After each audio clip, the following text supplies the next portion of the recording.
Okay, this is Cameron McEwen and Bob Dobbs again, and this is our 34th episode, and we're picking up from the Jean Baudrillard article, which we concentrated on last episode, and going to start to talk about what I say in my commentary, and see where that leads Cameron. So I say, put in McLuhan terms, Jean Baudrillard is talking about visual space in quotes, which creates a fragmented print-defined separation between words. If someone is talking to you, they're slurring and blabbing away. No punctuation. But when you start punctuating and separating words into grammar based on visual book rules, that is a situation that leads to more hypothesis and separations between ideas. Down in the fourth paragraph, Baudrillard says the whole traditional mode of causality, unquote. Remember, literacy brings in causality, and it's being brought into question by the new situation. Not the electric environment, but later technology, basically genetic and computer patterning, medicine, chemistry, analyzing DNA models. That's the new world of post-literate, post-fragmented simulation. That's Baudrillard's term, simulation. He's reading scientific journals and using their terms, whereas McLuhan used his own terms to talk about the new. Look at the list, quoting Baudrillard, the whole traditional mode. Look at the divisions, the active critical mode, the analytical mode, which actually thinks in terms of causality. There are determining molecules, and there's a perspective. It's all visual space as McLuhan defines it. However, right. So let's just stop there for a minute. Yeah. So as we were saying when we were looking at the Baudrillard long quotation, the Baudrillard is trying to think himself out of a problem, and that problem basically is visual space. Yeah. And the if visual space is sliced and diced and re-sliced and re-diced, it can never be got out of. So the problem that Baudrillard is going to have is that if he wants to go deeper and deeper and deeper into visual space, including getting into all of these scientific terms and new science and all that sort of stuff, all he does is get himself deeper into his problem. Yep. So the whole question that is posed by Baudrillard is, how does he start again? How does he get to a different starting place where the benefits and the achievements of visual space can be preserved, but the problems of visual space can be dissolved in some way? And he goes on to think he gets out of the cul-de-sac. Well, not in the piece that we read. No. I'd be very interested to know how he thinks that happens, and maybe we could, at some point, we could carefully go through what his answer or his proposal would be. Yeah, I think it's in Simulacra and Simulations. It's early 80s book. Mm-hmm. But we had to pull out and find a quote or two. But anyways, I carry on saying, however, in the new situation, the distinction is between the scientific print-created categories, cause and effect, active and passive, subject and object, ends and means. These are all from Baudrillard. All these dialectics. Then Baudrillard says, it is in this mode that it could be said, in the old way of visually biased people. Does he put McLuhan in brackets? I guess. TV watches us. TV alienates us. TV manipulates us. TV informs us. And that leads to the paranoia of the electronic man, because they're putting a literate, fragmented view on a different kind of process that's going on that people don't see. And then Baudrillard says, through all this, one is dependent on the analytical or visual space conception. That's what I add. And then he says, whose vanishing point is the horizon between reality and meaning. End of quote. Then I say, the vanishing point was created by literacy. That's perspective, the artistic renaissance in Florence. Then Baudrillard says, well, I take Baudrillard's words, the horizon between reality and meaning. Then I said, literate people ask, well, what's real and what's meaningful? Then I say, you've got these dialectics, these splits.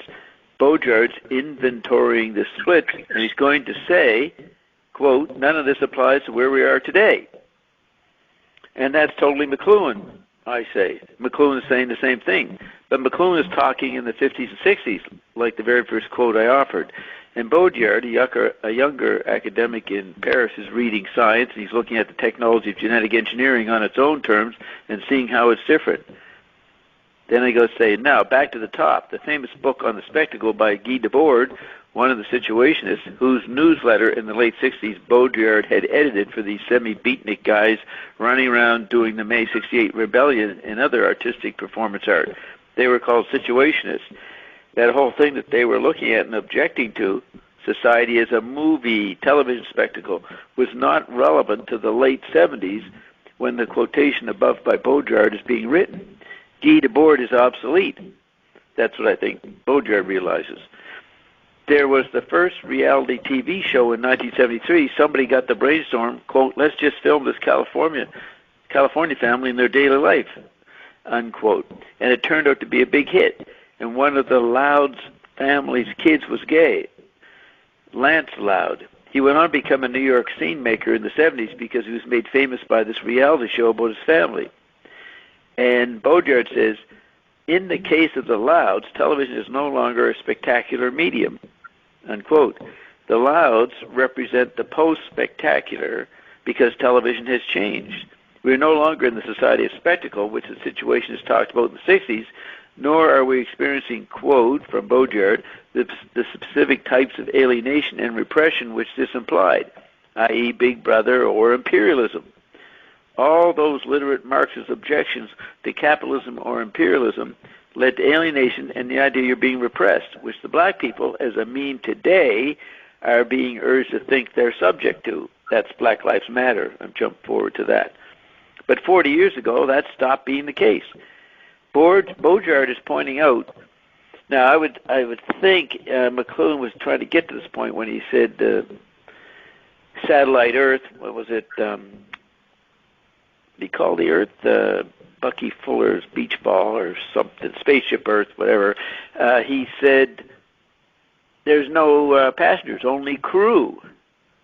Everybody's creating the vortex. So there's not so much repression. So that's what I see McLuhan pointing out that Baudrillard is trying to get to. And so I say Baudrillard is pointing out that if you look at a medium and you read McLuhan, you think this medium, TV, is watching you. That's the way it was when you were literate in the 50s and 60s, but not in the 70s. TV is not watching you. It's not even a separate medium.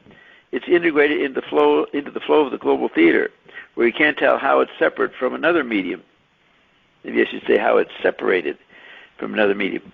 It's the beginning of the electronic cable TV reality. You have the merging of the medium and the message. And Baudrillard says that's McLuhan and writes, quote, it is the first great formula of this new age. Now, let's just stop there for a minute. Yeah. I've been rereading Harold Innis.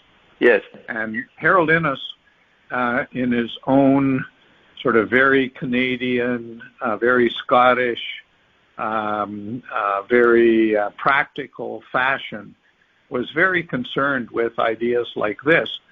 But one of the things he does that's very interesting is he shows that these ideas that we're talking about now in the, let's say, the 1970s for McLuhan and 1980s for Baudrillard, were already seen in the early 19th century in England. People were already saying that it's not the case that politics are parodied on the stage. Instead, politics are staged, and we're all involved in this staging, which is taking over life. That was already seen by intellectuals in the 1830s. So then, who's an example of that? He quotes Bulwer.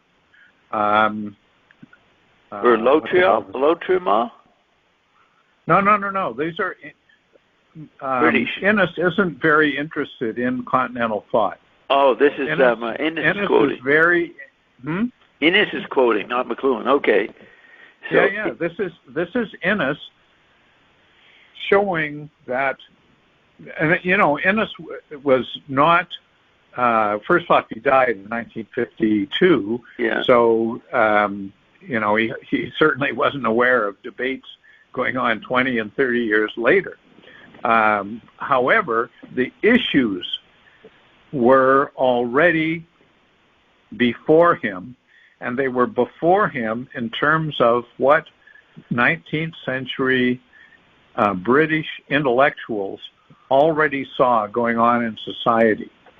So it seems to me we have two things going on here between Baudrillard and McLuhan. One is what are the problems, put another way, what is happening to society when the world becomes a global village? You can describe that happening in many different ways. And then you can ask, well, what does that imply? Where do you get to in the global village? And the answer to that is implosion. The answer to that is you don't get anywhere because things ultimately merge, and with the merger you lose reality and you lose meaning. Now who's Bulwer you're quoting in this quote? How do you spell that? He was Bulwer. Bulwer, okay. Yeah. And he quotes him. Yeah, Innes is practically only quotes, and it's quite amazing. So in political economy and in the modern state, he has long essays which are about 90% quotations from other people. To my mind, it's a kind of model for Gutenberg Galaxy. It's often hard in Innes to know when it's Innes talking or when he's quoting somebody. And the same thing is true in Gutenberg Galaxy. There are unacknowledged quotations which just sort of go on from what McLuhan is talking about. And then it turns out that he hasn't been speaking in his own voice at all. He's been just citing somebody else. And that's something that you find in Innes and spades. Okay. It's really not... Go ahead. You're talking about the 1830s. This is where I start my LaRue Squadron, 1840. That's the global village. Uh-huh. Well, you're prescient, Bob. Yes, I anticipated Innes in retrospect. That's a good line. Yeah. I had known that Innes was what I was referring to. You're saying that Bulwer, he's quoting Bulwer in the 1830s? Isn't that what you said? Yes. Yeah. Yes. And but not exclusively Bulwer. He the quotations that he makes are astonishing. I wrote a post that gives some of his quotations. I don't know if you're interested to reference that at some point, but the post is called McLuhan Reads Innes's Political Economy in the Modern State, #1. And basically what I'm going to do is I'm going to go through political economy in modern state, and I'm going to show how there's an astonishing number of ideas in Innes that I don't say were found by McLuhan for the first time in his life, but either they were new to McLuhan and interested him, or they reinforced ideas he had from someplace else. So just as an example, one of the... well, when did Innes write this collection? Some of the essays are from the 1930s, but most of them are from the 1940s. Yeah, before Empire and Communications and the bias of communication. Yeah. Okay. Right. All right, that's good. Okay, read a couple. Yeah, so, for example, here's a man by the name of Bagehot. I don't know if that's the correct pronunciation of his name, but it's Bagehot, Walter Bagehot. I've seen that name. So he wrote a article on Charles Dickens already in 1858, and what he says is this is Innes. Innes says London was like a newspaper, right? So, and then he quotes Bagehot, everything is there and everything is disconnected. So that's the quote from Bagehot. That's right. So this is Innes citing people from the 1850s in England, and he's saying, look, certain problems are already apparent here in the 1850s that will be developed by the symbolists in French poetry, starting around that same time with Baudelaire and going to the end of the century with Mallarmé. So McLuhan, 5 years after this 1946 book by Innes, is saying that modern art is like a newspaper, and he writes all kinds of essays on that topic. Yeah. So then here's something else from Innes. This is Innes himself. Yeah. He says the London stage at that point, the London stage was used to appeal to the eye rather than to the ear. I mean, this is incredible stuff, right? Yeah. Then another quotation, he says, spectacles were the fashion. At present, and this is a quotation citing Bulwer from 1833, at present, the English, instead of finding politics in the stage, find their stage in politics. Right? So that's the global village, the global theater in 1833. You know, this may be the guys I told you about, the eye-ear ideologues. Let me go to my library and see if I can see if Bagehot, that may be where I've seen the book, by this Vincent somebody. He was a student of McLuhan and ended up teaching in the States. I was telling you about him, many months ago. Yeah. The eye-ear thing was in there in the middle of the 19th century. So let's see what this is. Vincent. Where is he? Yeah, I know who you're talking about, but I can't remember his last name either. Yeah, Vincent.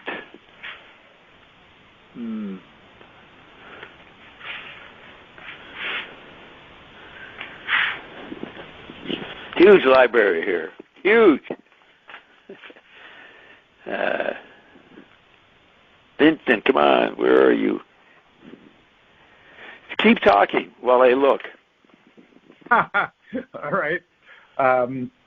So I guess what I would say is that about where we are in the book is that the attempt to go into the practicalities of life in the 1970s, 1980s, 1990s, 2000 is interesting in the sense that if McLuhan really were outside of the cul-de-sac, then we need to be able to find in him a good analysis of these happenings that occurred after he died. Yeah. So is it Innes, or is Innes you're talking about?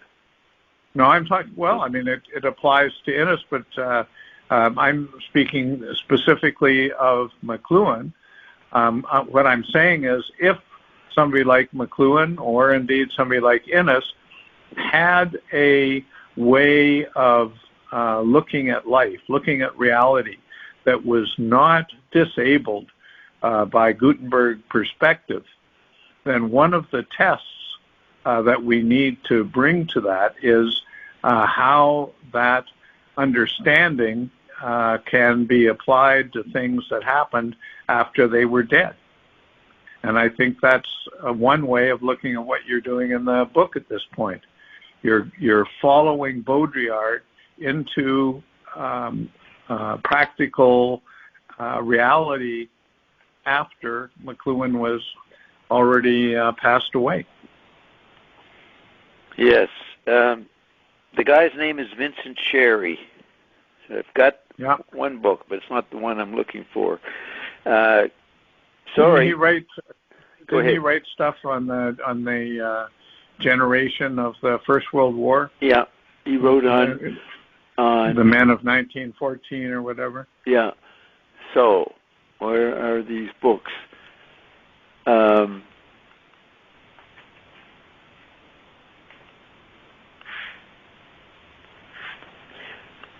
know why I can't see them. So, are you looking for books, and then within the books you can see if search? Begahat. Yeah, I'm looking for his particular book. First one I read, and I got to keep looking to find it. But you can't make a search across books. What did you say? Across? I say, can you across? In other words, I guess when you find a book. Oh, okay, good. Yeah, it's called Ezra Pound, Wyndham Lewis, and Radical Modernism. And it came out in 93. So I'm going to go into the back and see if Begahat is listed. Mm-hmm. No Begahat. So are you looking at an electronic version of the book? No, or are you looking hardcover. No. Oh, I see. And so he's talking... see where he first gets from the continent to England, 1889 to 1925. Okay, as the terror subsided in post-revolutionary Paris, that's 1871, liberal intellectuals, named Marie-Jean Condorcet, Emmanuel Sieve, and Antoine de Tracy, I've only heard of Condorcet, found themselves allied in a well-founded skepticism about the practical validity of the new political ideals. Liberty and equality and fraternity, urgent but nonetheless abstract notions, had manifestly failed to guide civil behavior in the desired direction. So this is about like 100 years later. And so this loose confederacy of thinkers, members of the class of moral and political sciences at the newly formed Institute of France, sought to return social thinking to an older Enlightenment tradition. Empirical inquiry into human physiology, in particular the faculties of perception and cognition, and not the reiteration of preconceived ideas, must provide the concepts to guide self-government. On this exercise, they conferred a name that locates a prime irony of intellectual history. The name is ideologie, Ideologie. It's French. For the usual modern sense of this term, hyphen, a body of political beliefs enjoying the unquestioned allegiance of a fideist, defies the first intent of ideology, or that's hyphenated, intent of ideology, as expressed in the Greek roots of the word. Most precisely, a study of images, or eidos, E-I-D-O-S, which means image. More broadly, an objective analysis of the social meaning of sense impressions. LaRouche would say they went Aristotelian. Following John Locke and Abbé Condillac, and regarding ideas merely as the transformed stuff of sensation, the first ideologues, isn't that interesting? This is how the word was first said. The first ideologues took the fabric of sentient and perceptual life as the sole locus from which political and philosophical concepts could be adduced. An abstract hypothesis must be founded on an objective basis. That's concepts coming from percepts. The right to property discovered a rationale that fairly samples their method. Let me just jump ahead here. Now we know McLuhan talks about Benda. So he says here, news of the French movement reached England by 1797 when the monthly magazine carried notice of Tracy's explanation of ideology. Yet its main tradition remained on the continent, where Anglo-Americans of European leanings, T.E. Hume, as well as Pound and Lewis, could find the Enlightenment legacy, which was rekindled at the turn of the next century. Sociology. You said 1797. Yeah. It must have meant 1897. No. Yes, it's, but he's saying 1797. Let me look at footnote 3. Yeah, I think it must be a misprint in the book. Yeah. That doesn't sound right. That's right. Let's see. Chapter 1, footnote 3.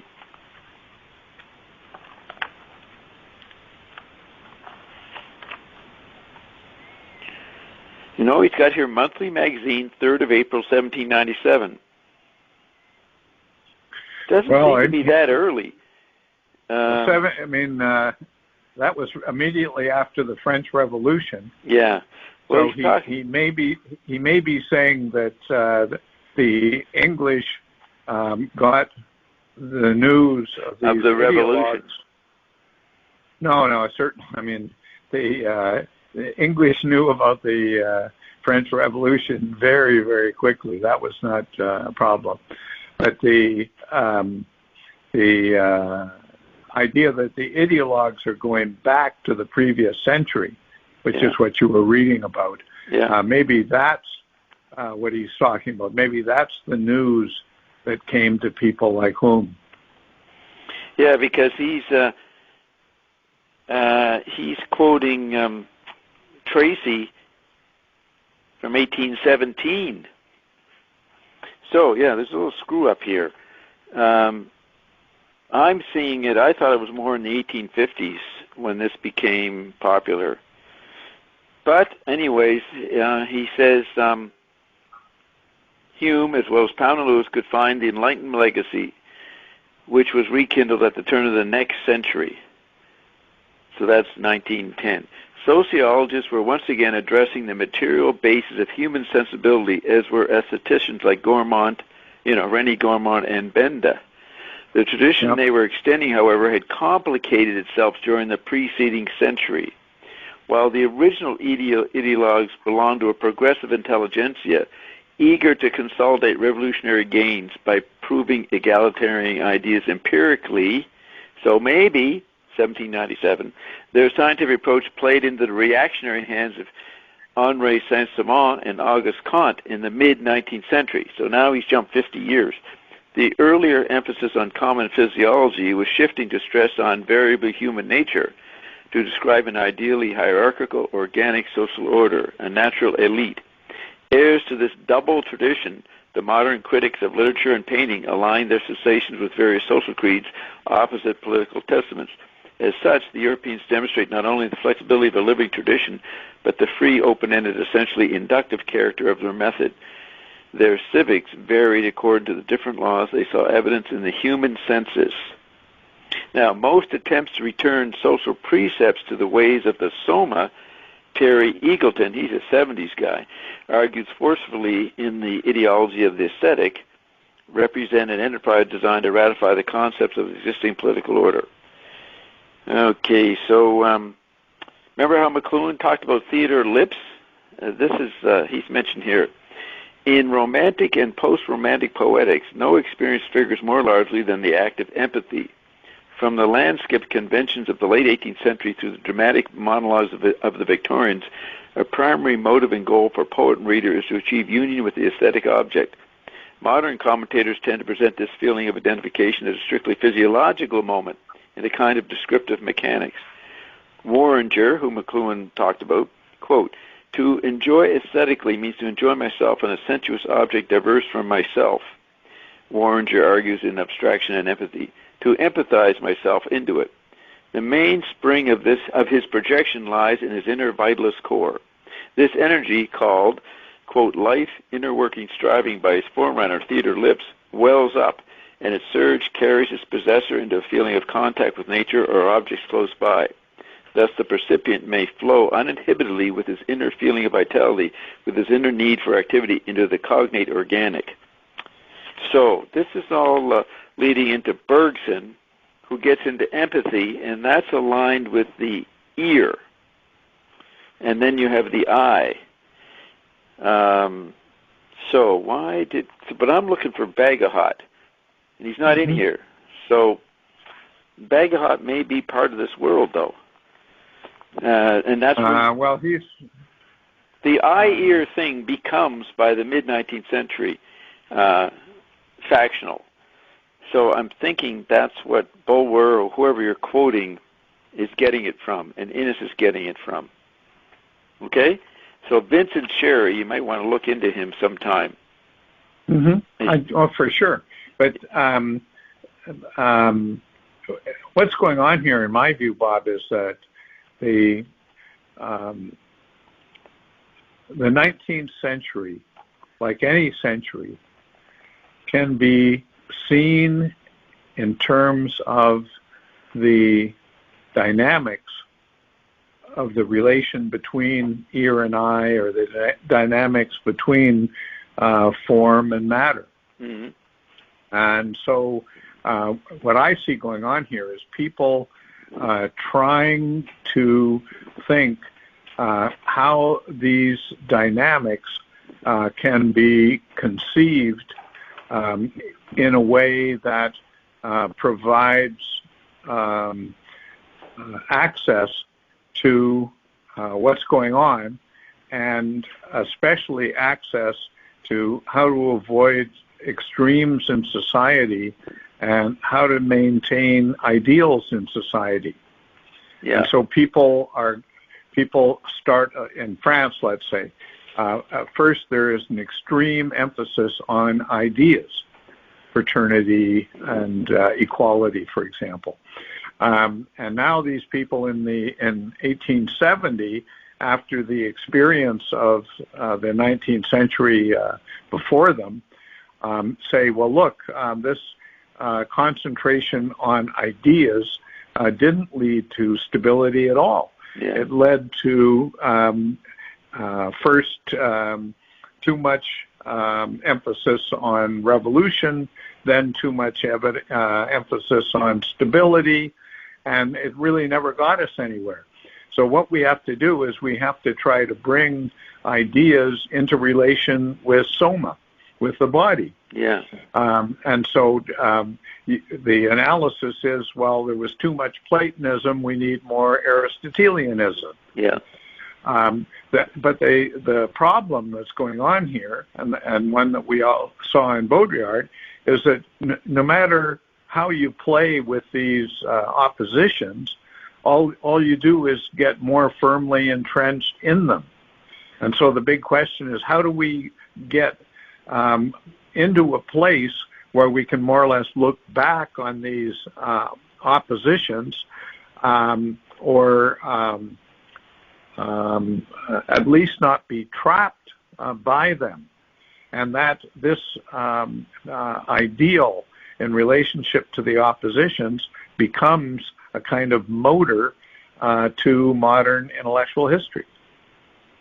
Yeah. Now, Bagahot, the reason Innes would know about him, he's a journalist and businessman who wrote extensively about government and economics.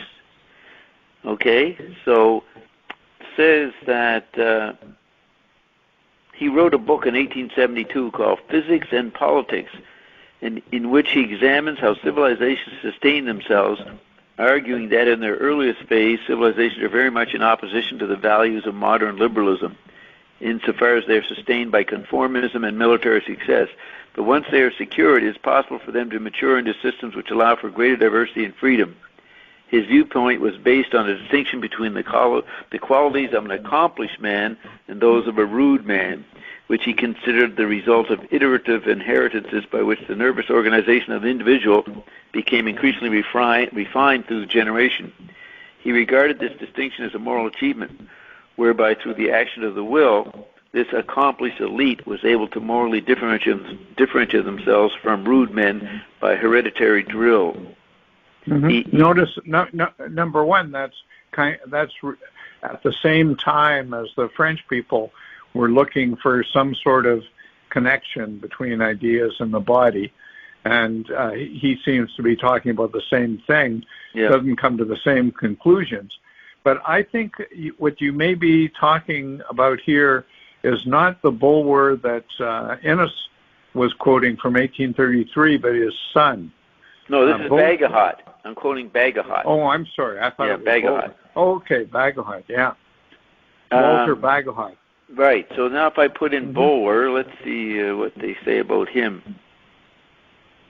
Bulwer, this would be 1801 to 1872, British politician, diplomat, and writer, probably, right? Yeah. Yeah. Henry Bulwer. Political person. Henry Bulwer doesn't sound right. Let me try and find out. He was a writer.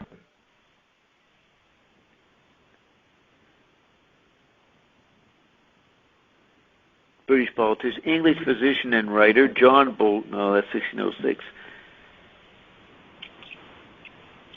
Nephew of Henry Bulwer. I think it might be, unless it's James Bulwer. I'll have the answer in a minute. Okay.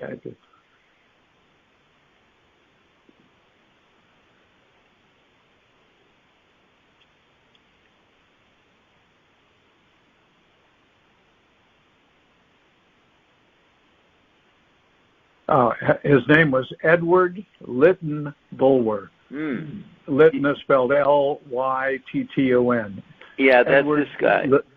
Yeah? Okay, good. It says William Henry Lytton Earl Bulwer. It's got Lytton, so maybe he was the elder brother. Okay.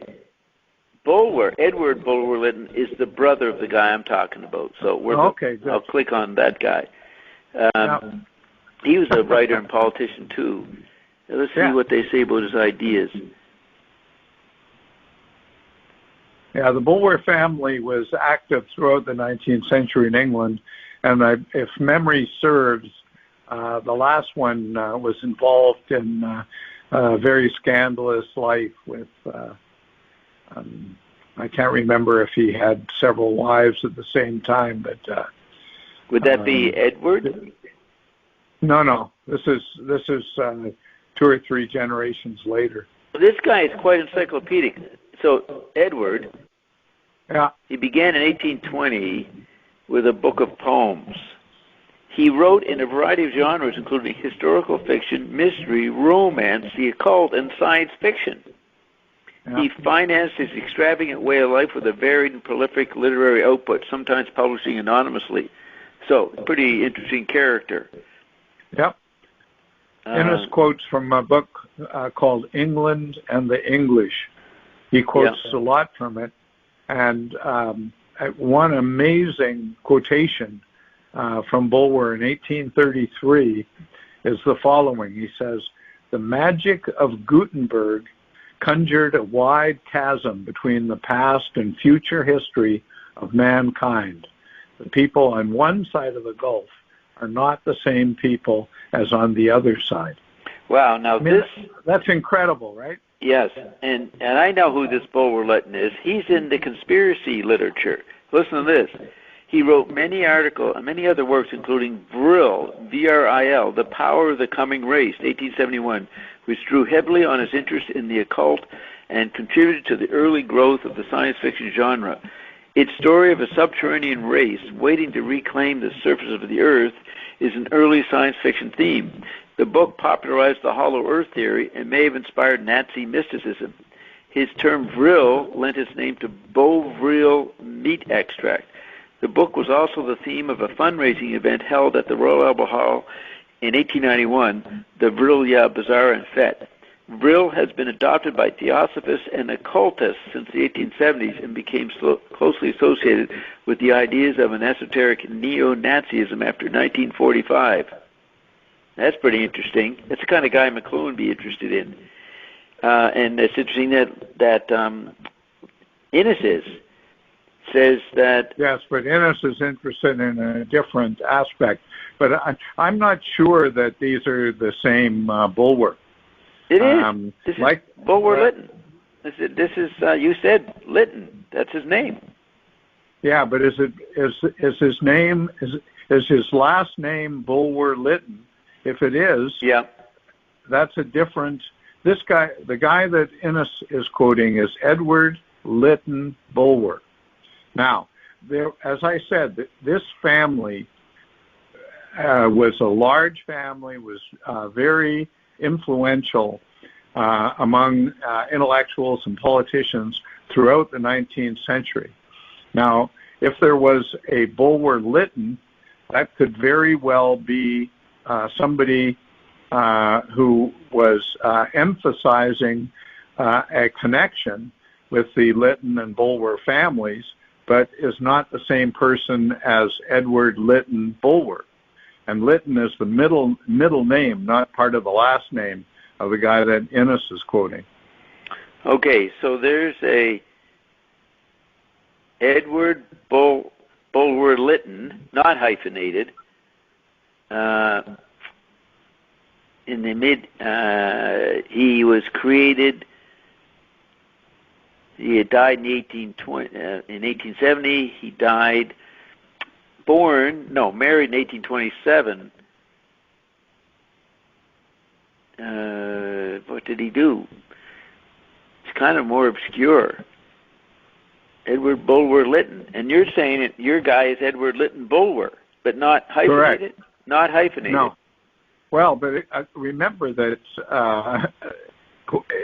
in Innes, as well as in McLuhan, there's all sorts of problems with the manuscripts. So you never know if something is correct or not. Right. This guy did write novels. And what year is your Bulwer Lytton? The one, 1873. Okay, born 1803. This guy's born in 1803, so it is. Okay, they call him Edward Bulwer Lytton, not hyphenated, but then down below his picture he is hyphenated. So I think it's the same guy. There's just a lot of mix-up on the name. Maybe. I'm looking him up in Wikipedia right now, and it turns the guy's name is said to be the following. Said to be Edward George Earl Lytton Bulwer Lytton. So Lytton, yeah, that's what I got. There twice. Yeah, it's the same guy, but he has a long name and a short name in two different positions. Maybe. So what? Okay, now read the quote again about Gutenberg Galaxy. That's the important part. I have to go to... okay. The magic of Gutenberg conjured a wide chasm between the past and future history of mankind. The people on one side of the gulf are not the people on the other side. You see, this is where McLuhan, he knew that media studies already was happening in the 19th century.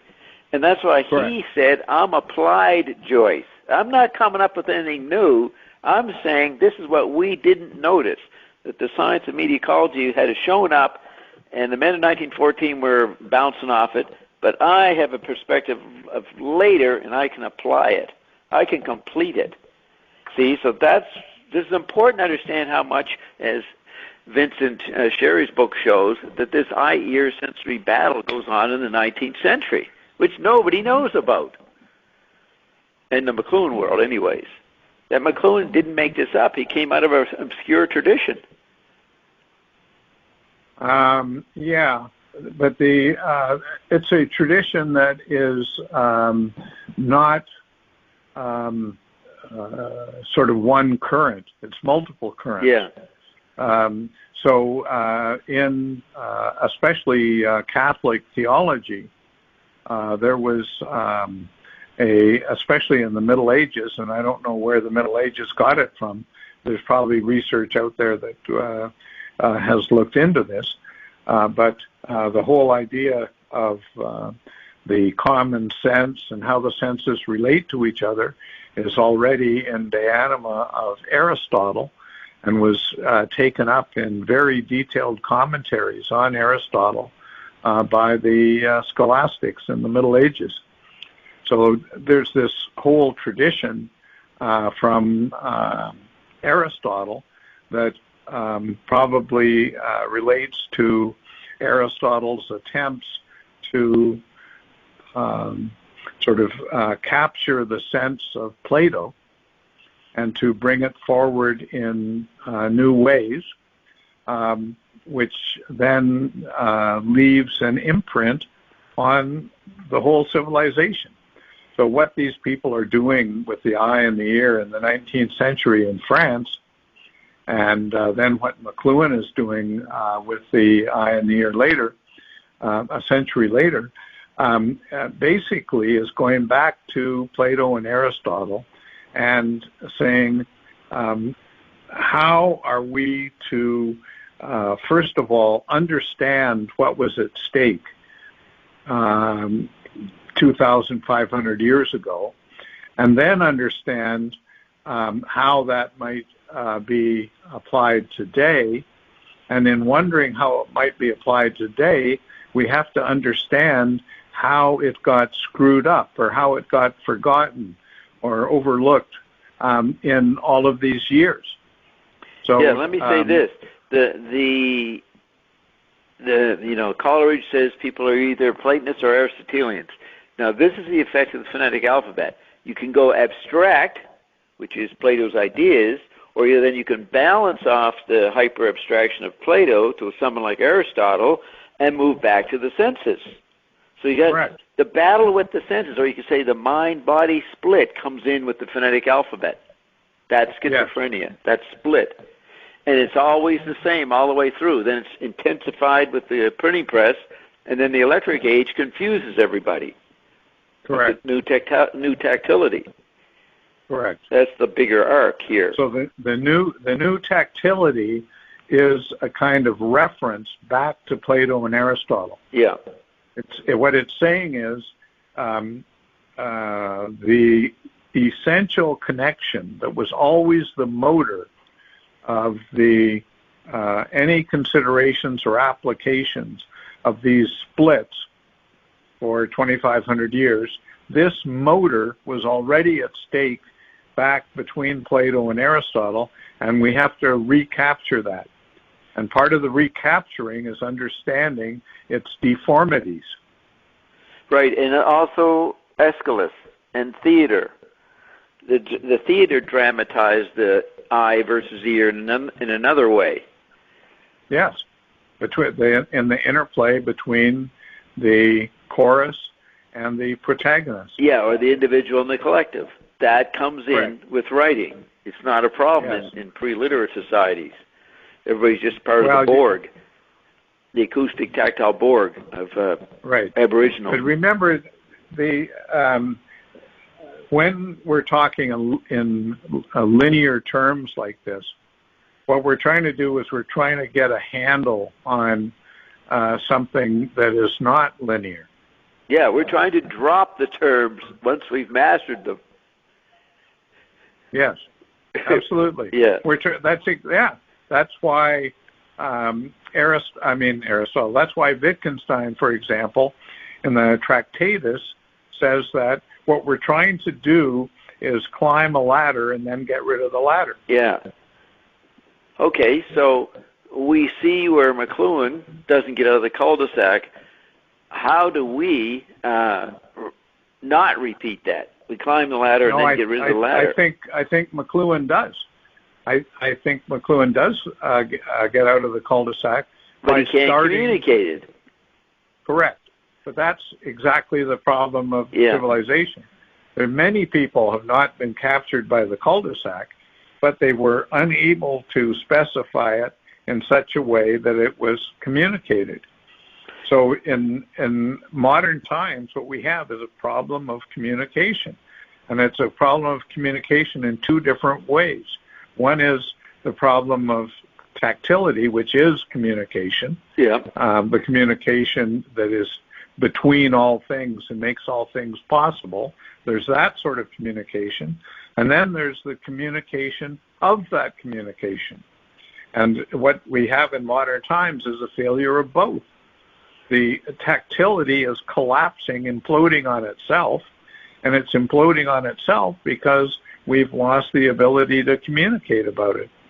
So that's where the tactility takes off. That's what I'm trying to show with the squaring of tactility in the android meme, and then the tech body is tactility takes off on its own and metaphorically leaves the human level.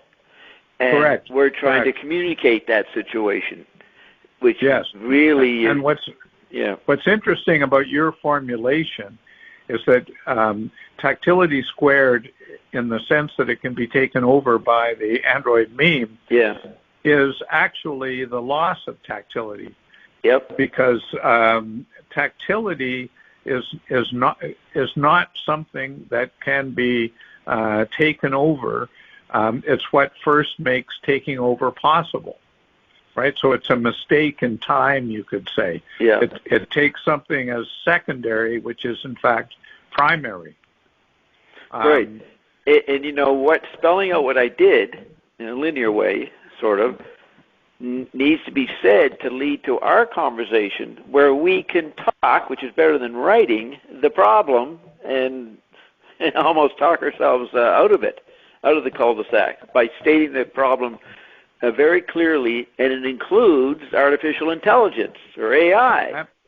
That's exactly where I was just going to go, Bob. Good. If AI is able to complete its hold on humanity, that's the decisive event in human history, and it's a very negative one. It may be the end of humans. So then, if we ask what's going on here, we say, well, it's tactility cubed, or tactility to the 10th, or something like this, where the very possibility of tactility no longer exists with the body, or with human history. It's completely taken off into a new dimension. Right, and I can see where Croker's trying to say this with metaphors like the genes leave the body and jump into the machinic. You know? Yeah. That's a bizarre way. Absolutely. Now, as you say this, it clarifies what I've thought and discussed with Ion. I bring in ESP extended, which is Ion, and Ion admits they're up against a problem, the tech body, and is even saying lately the tech body is winning in the battle with humans, with Ion helping humans, but failing. That's where we're at right now. But that complexity, you bring in ESP, and then my phrase cloning ESP, all of these have been superseded by something. And you're saying it's no longer human. We would include ESP in the human. Something has threatened humans here. Sure. Well, I think you've been talking about that for a long time. Very long time, in the 1980s. Yeah. If not earlier than that.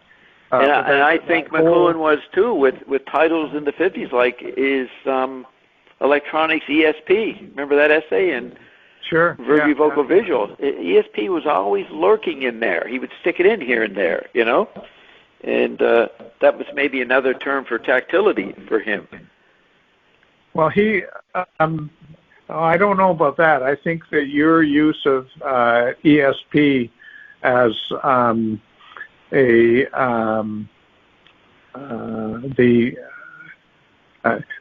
could almost say the android meme becomes the externalized senses of humans in a way that they no longer have control of, or don't even know that it's going on. Right. So, And that is, it's in so many movies for 100 years, that theme. Yeah. Some alien, some force, The Exorcist or something takes over, and the human can't control it. Correct. So let me just read you the end of the post that I did on McLuhan reading Innes in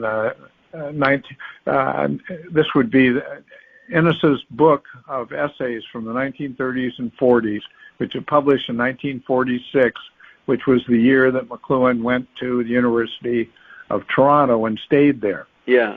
So he arrives in 1946. His friend Easterbrook, one of his best friends in the world, comes back to the political economy department at Toronto, from which he had his PhD in the 30s. He comes back to the department to teach in 1947, so 1 year after McLuhan arrives. Right. So in 1947, in the fall, Easterbrook begins to teach in the department.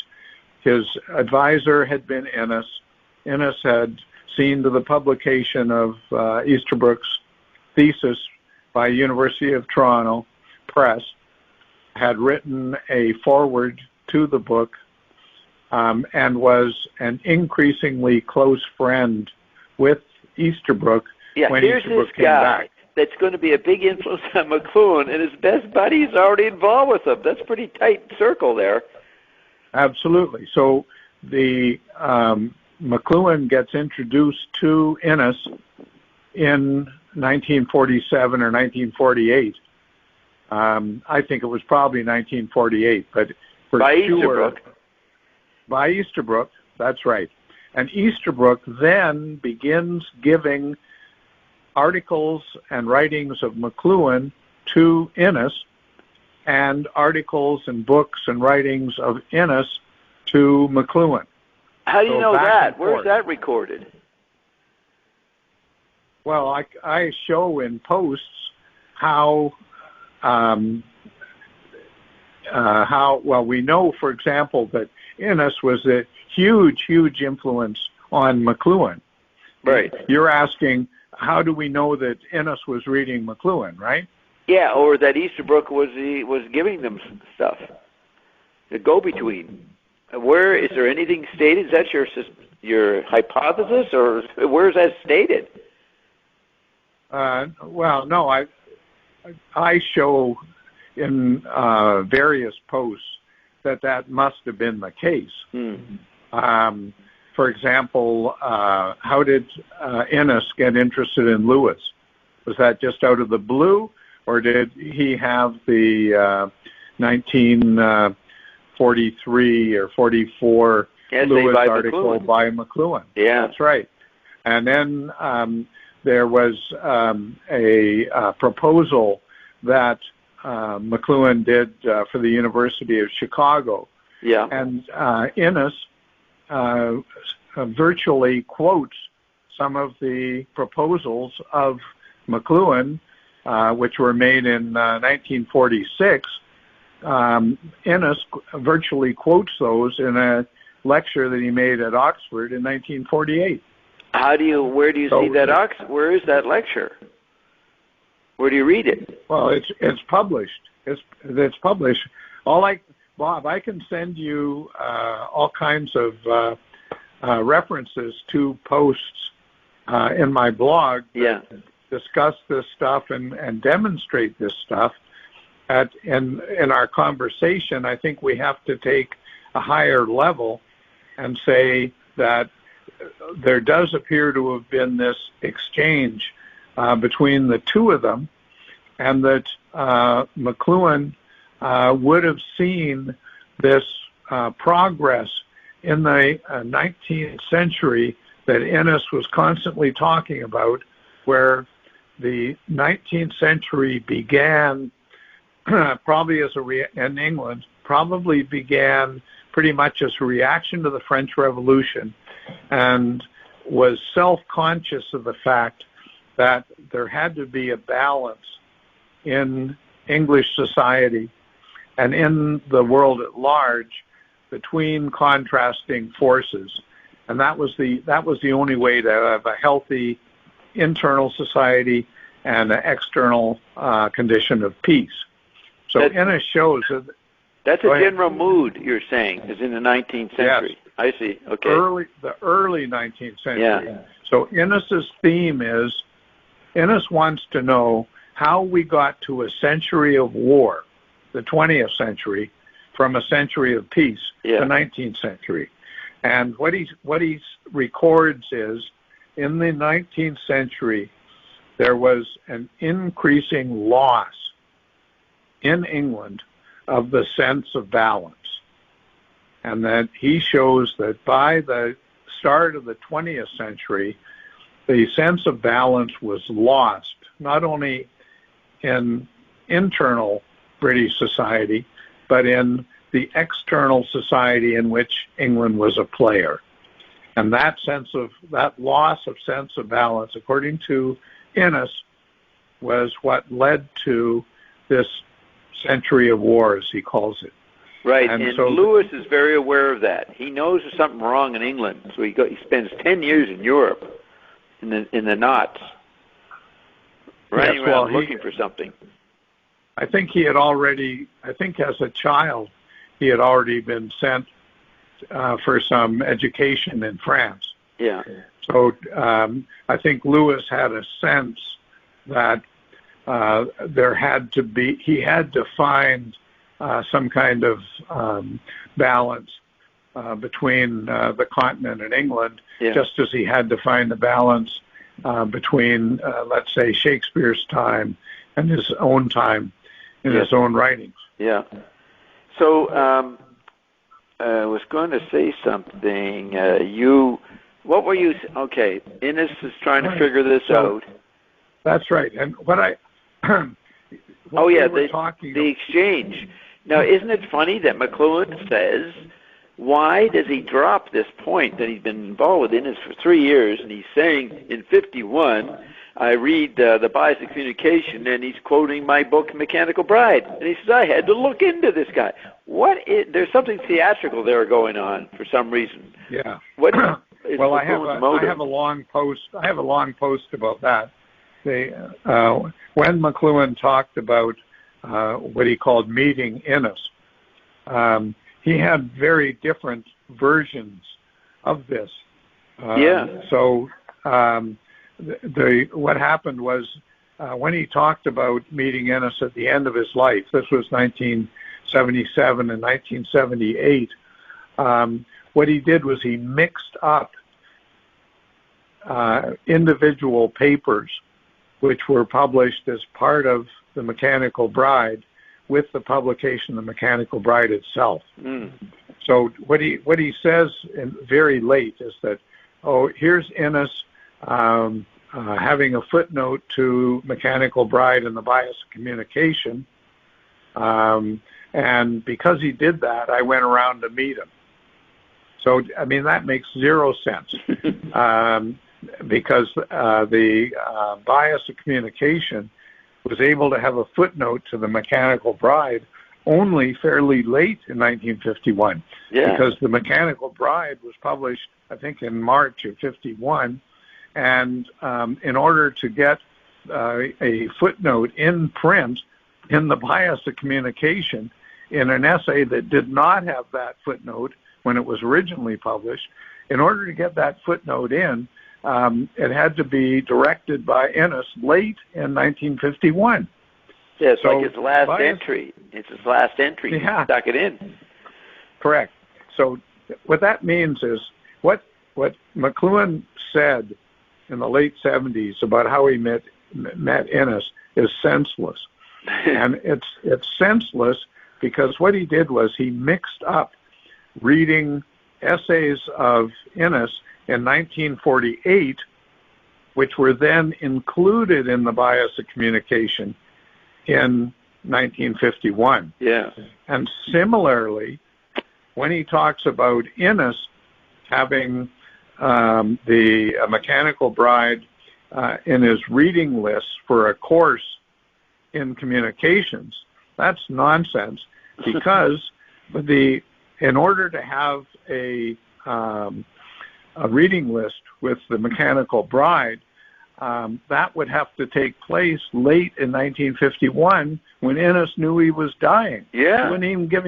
He wasn't giving courses then. Yeah. So what McLuhan is actually thinking about are two publications that McLuhan made in 1947 on advertising, which Innes could well have included in his communications courses in the late 40s, but this was not the Mechanical Bride. It was publications in 1947 taken from the Mechanical Bride as it then existed.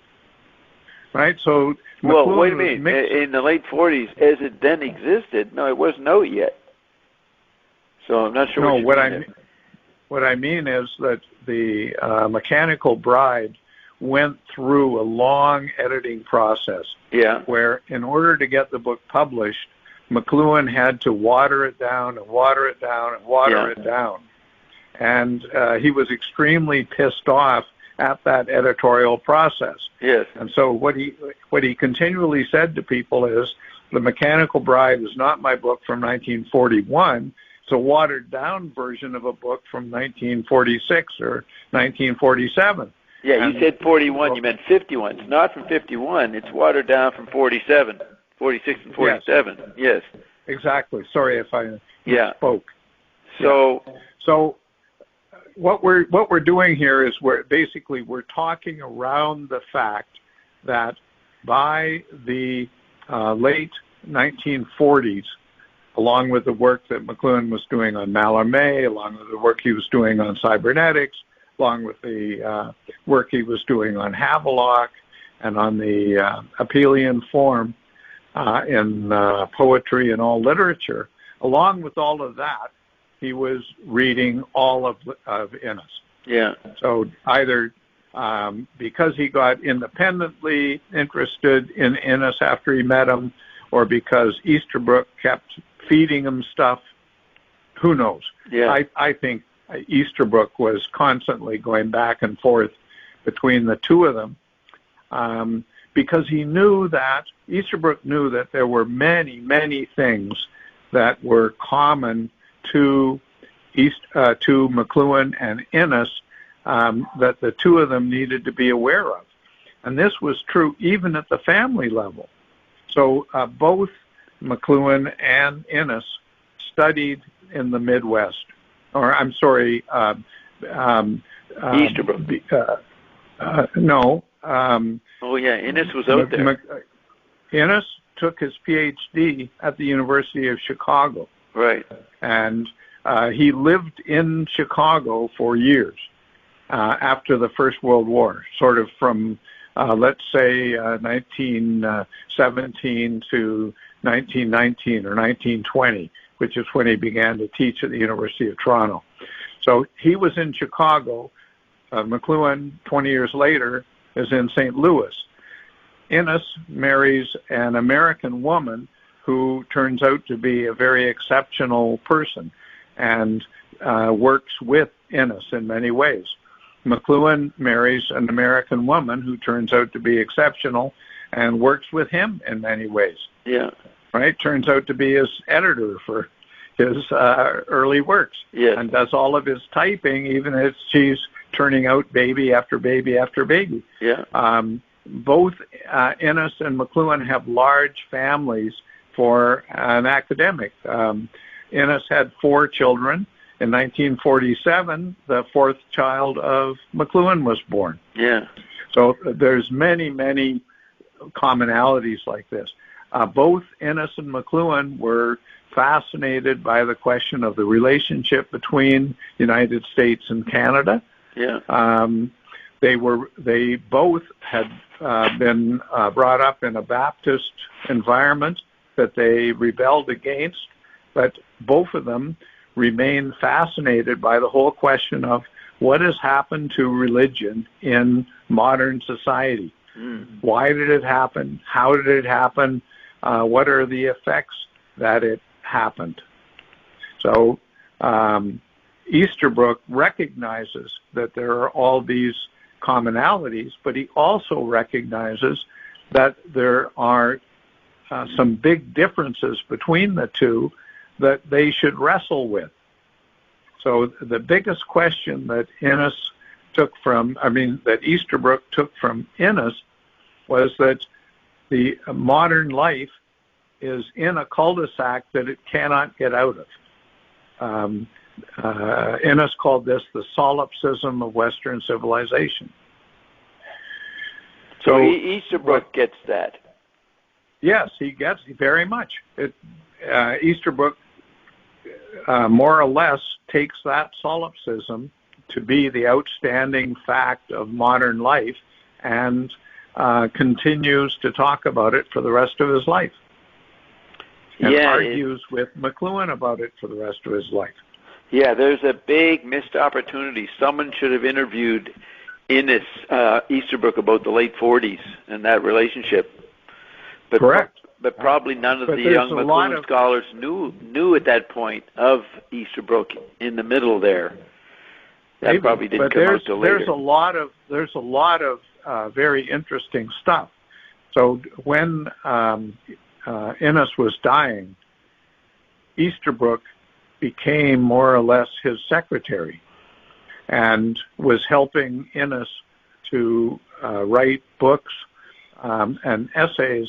Well, I shouldn't say books. He didn't write books, but it was helping to write Innes essays that would be published in 1952 that Innes really didn't have the strength to do on his own. And there's also memoranda in the University of Toronto archive that were written by Easterbrook of conversations that he had with Innes. And those conversations need to be, number one, they need to be published, and number two, they need to be brought into the context of this whole interplay between Innes and McLuhan and Easterbrook that took place over 5 years, 1947 to 1952. Have you looked at those?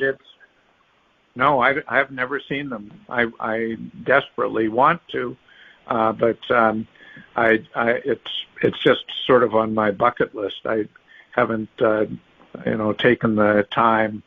I can get somebody to look at them. Where are they?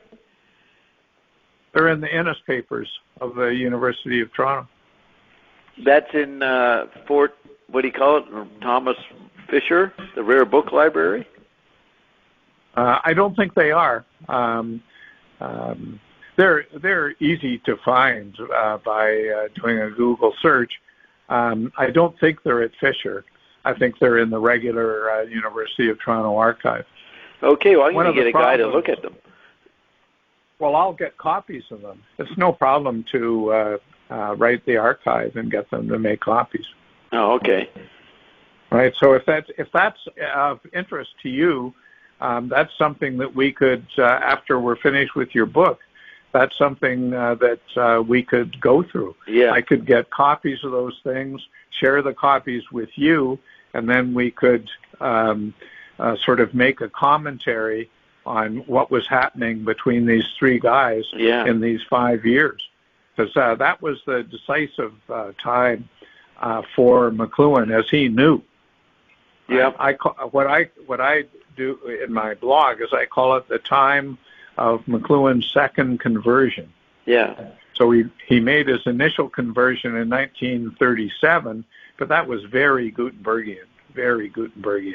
And then when McLuhan remained a Catholic in the face of completely changing his worldview, that was very, very important because it indicates a way to tie to the tradition through postmodernism, and it indicates something that the Catholic Church has not taken up, but should do. What are you saying? You're saying the Gutenbergian, and what happened in the late 40s? What's his second conversion? Well, yeah, I say it's his second conversion to the Church, because what happened was he lost all of the foundation of his initial conversion, but found a way to be converted a second time in the face of Mallarmé and of Nietzsche and all of the stuff that he was learning in the 1940s that he didn't know anything about in the 1930s. Yeah, he was trying to say that Mallarmé and them were redoing the patristic fathers. That's right. Yeah, that's right. So that's part of his way of remaining a Catholic in the face of stuff that he didn't know in the 30s but learned in the 40s. But got close to the occult, which he didn't like. And so he had to figure out a way to get beyond the occult, straight occult interest, which is Bulwer-Lytton. Yeah, maybe.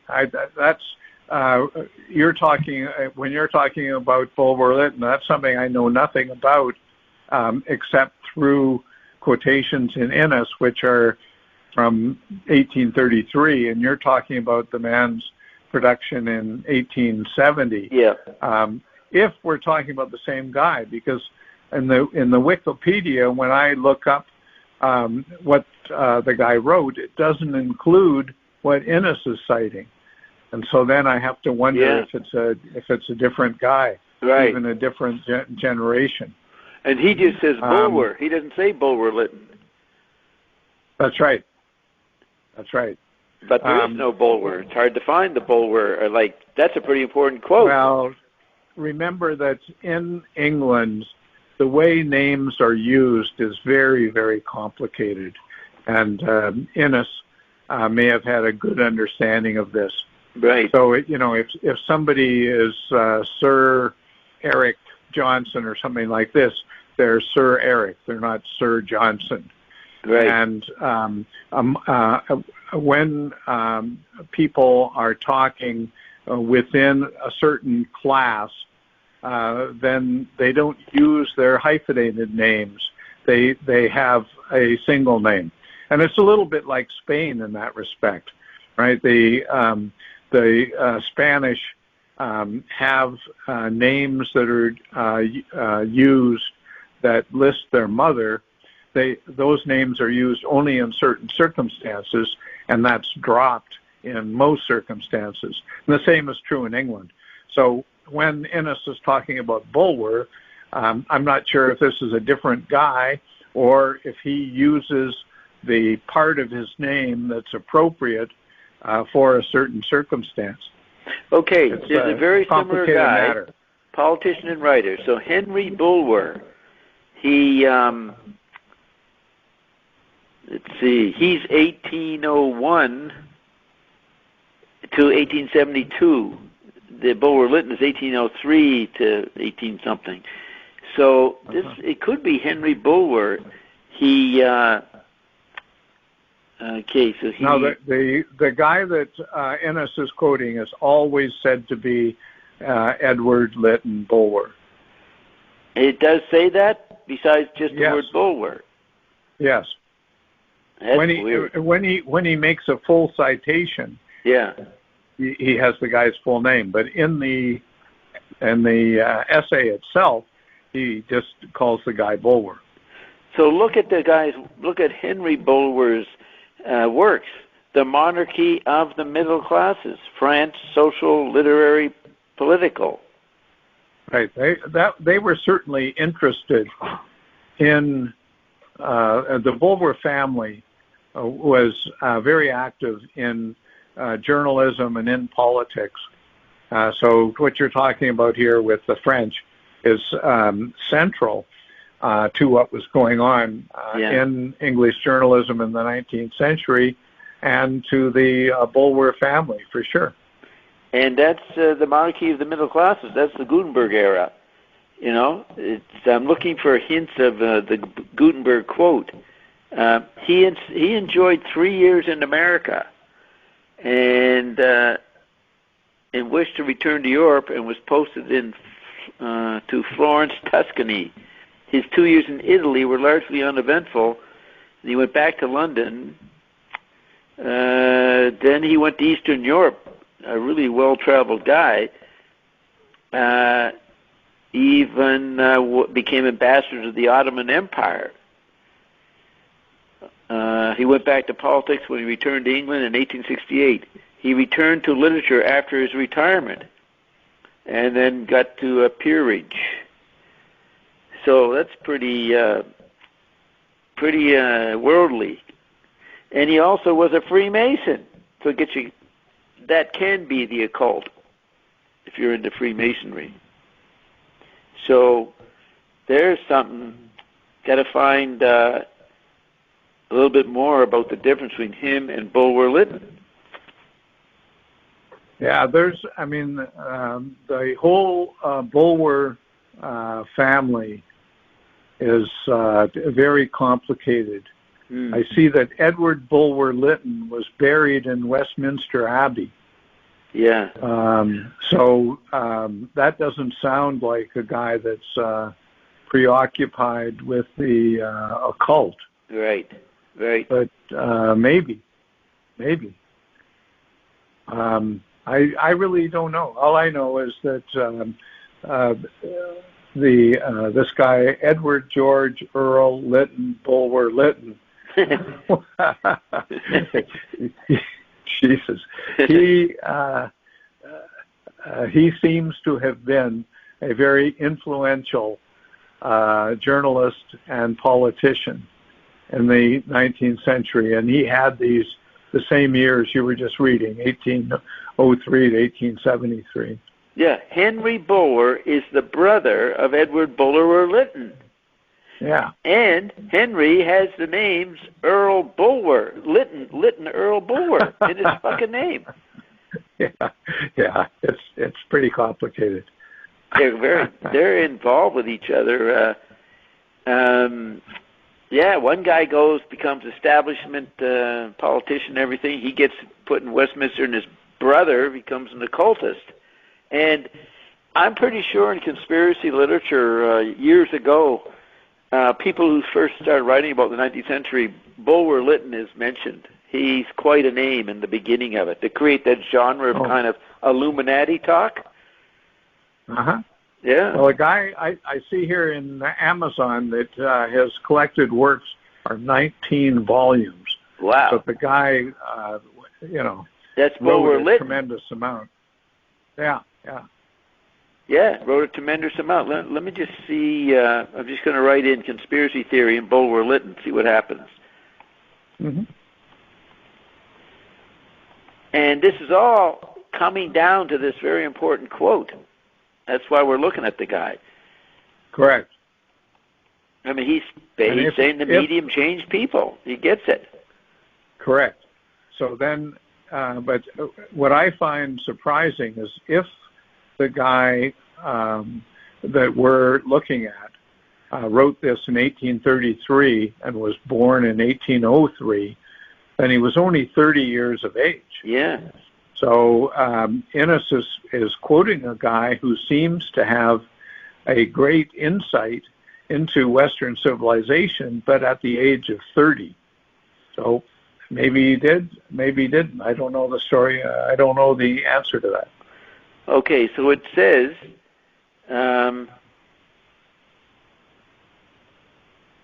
so an article on QAnon and conspiracy theories, and it goes back to Bulwer-Lytton. His book, Vril, or this concept of Vril, appears in a book called The Coming Race by Victorian novelist and politician called Edward Bulwer-Lytton. He was sort of a pulp writer. One of his novels starts with the famously cheesy line, quote, "It was a dark and stormy night," who made a fortune from book sales, then became a reformist MP, but he seems to have grown more reactionary as he aged. He was also fascinated by the occult. He had a massive public falling out with his wife, which is actually seems to be written about with the other guy. There's some divorce they go into, I noticed, with Henry. Okay, so The Coming Race, his last novel, is about an American who descends into a cave and discovers a hidden advanced civilization run by an alternative species of hominid, taller, wiser, stronger, and in all ways superior to Homo sapiens. He quails before them, I don't know what that means, as before demigods. they are able to control an energy called vril, which gives them the power to destroy whole cities in a moment, and also the power to control minds and to direct automatons to do their bidding. Vril is in some ways an old occult idea that there is some prima materia called the ether or spiritus or chi or prana. It's supposedly the energy which permeates all things, which the magus can control to heal or destroy. There's also an old occult idea which one could call occult authoritarianism, where the magus uses their magical power to control both automatons and the masses. That is actually talked about by McLuhan in Manichaean poetry, and that theme is in Eliot, I think.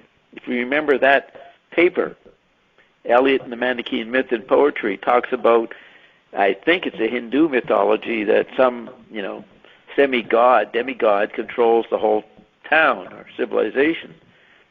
So Lytton mixes this up with a new idea, the evolution of Homo sapiens. And it goes into Darwin, and then they discovered the remains of Neanderthal man in 1864, and Lytton plays with these ideas and imagines an alternative, more advanced race of hominid, Homo superior. They're both awe-inspiring and terrifying. What if they come to the surface and destroy us all, as we might destroy an anthill?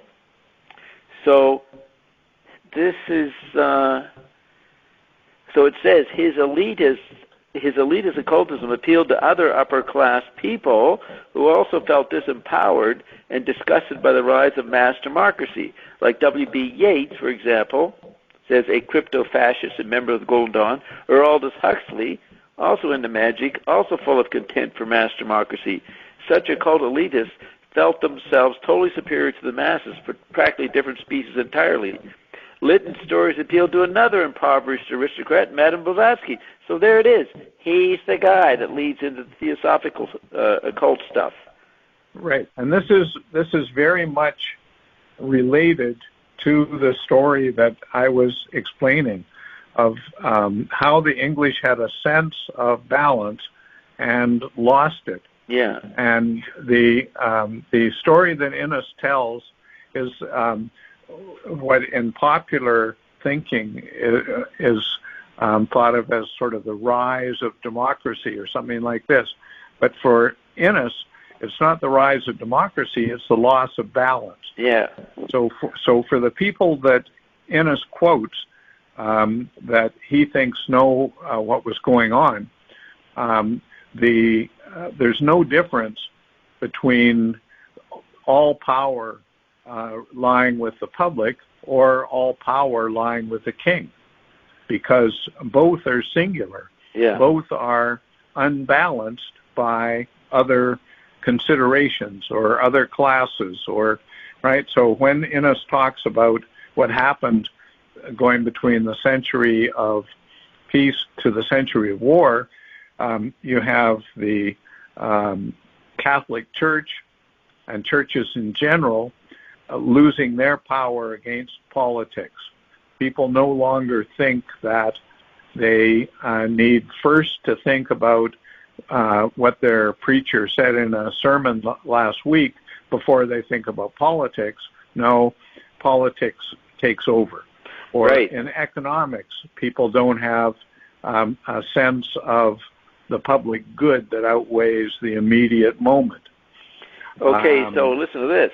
So Innes sees the Borg, but McLuhan sees, he doesn't see it as digital, but maybe he does, but he didn't say much about it at the end. He begins to see the electric autonomy. He says mass man is not tribal, is not a Borg. It starts to have autonomous elements that gets it out of the Borg. That's the hope, maybe, that McLuhan sees, that the optimistic part. Well, I think what he sees is that all varieties of experience can be understood in the electric age, and that it's by looking at all of them rather than any one of them. Right, but that makes the electric man acultural in the sense of amoral. A new kind of cultural that's not cultural, that's discarnate and addicted to information. addicted to the stimulus. If it's, I think you're mixing up two things there.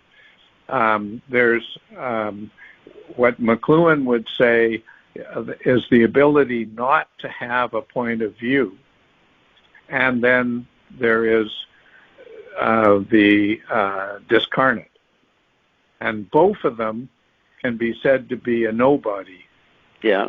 Discarnate is no body. Yeah. And the point of view is nobody. Not having a point of view is nobody. Yeah. But those are essentially different. So for McLuhan, the hope is that the nobody of no point of view can understand all varieties of human experience and thereby get us out of the cul-de-sac. An autonomy, which can be a cul-de-sac. Yes. So the no body of the discarnate is one type of human experience that has become dislodged, you could say, from all other human experience. It's taken off into a new realm. For McLuhan, the only way to get that balloon back into the human, what does he call it, the connubium, is to understand it as one variety of human experience, not as a new and unconnected variety. Right. And now, what did you say was that before you said connubium? You were saying, is that the bubble you said? Yeah, let me just go back. Yeah, that's the balloon is a reference to the discarnate, to artificial intelligence, to the taking off of a variety of human experience that machines are able to replicate and to multiply.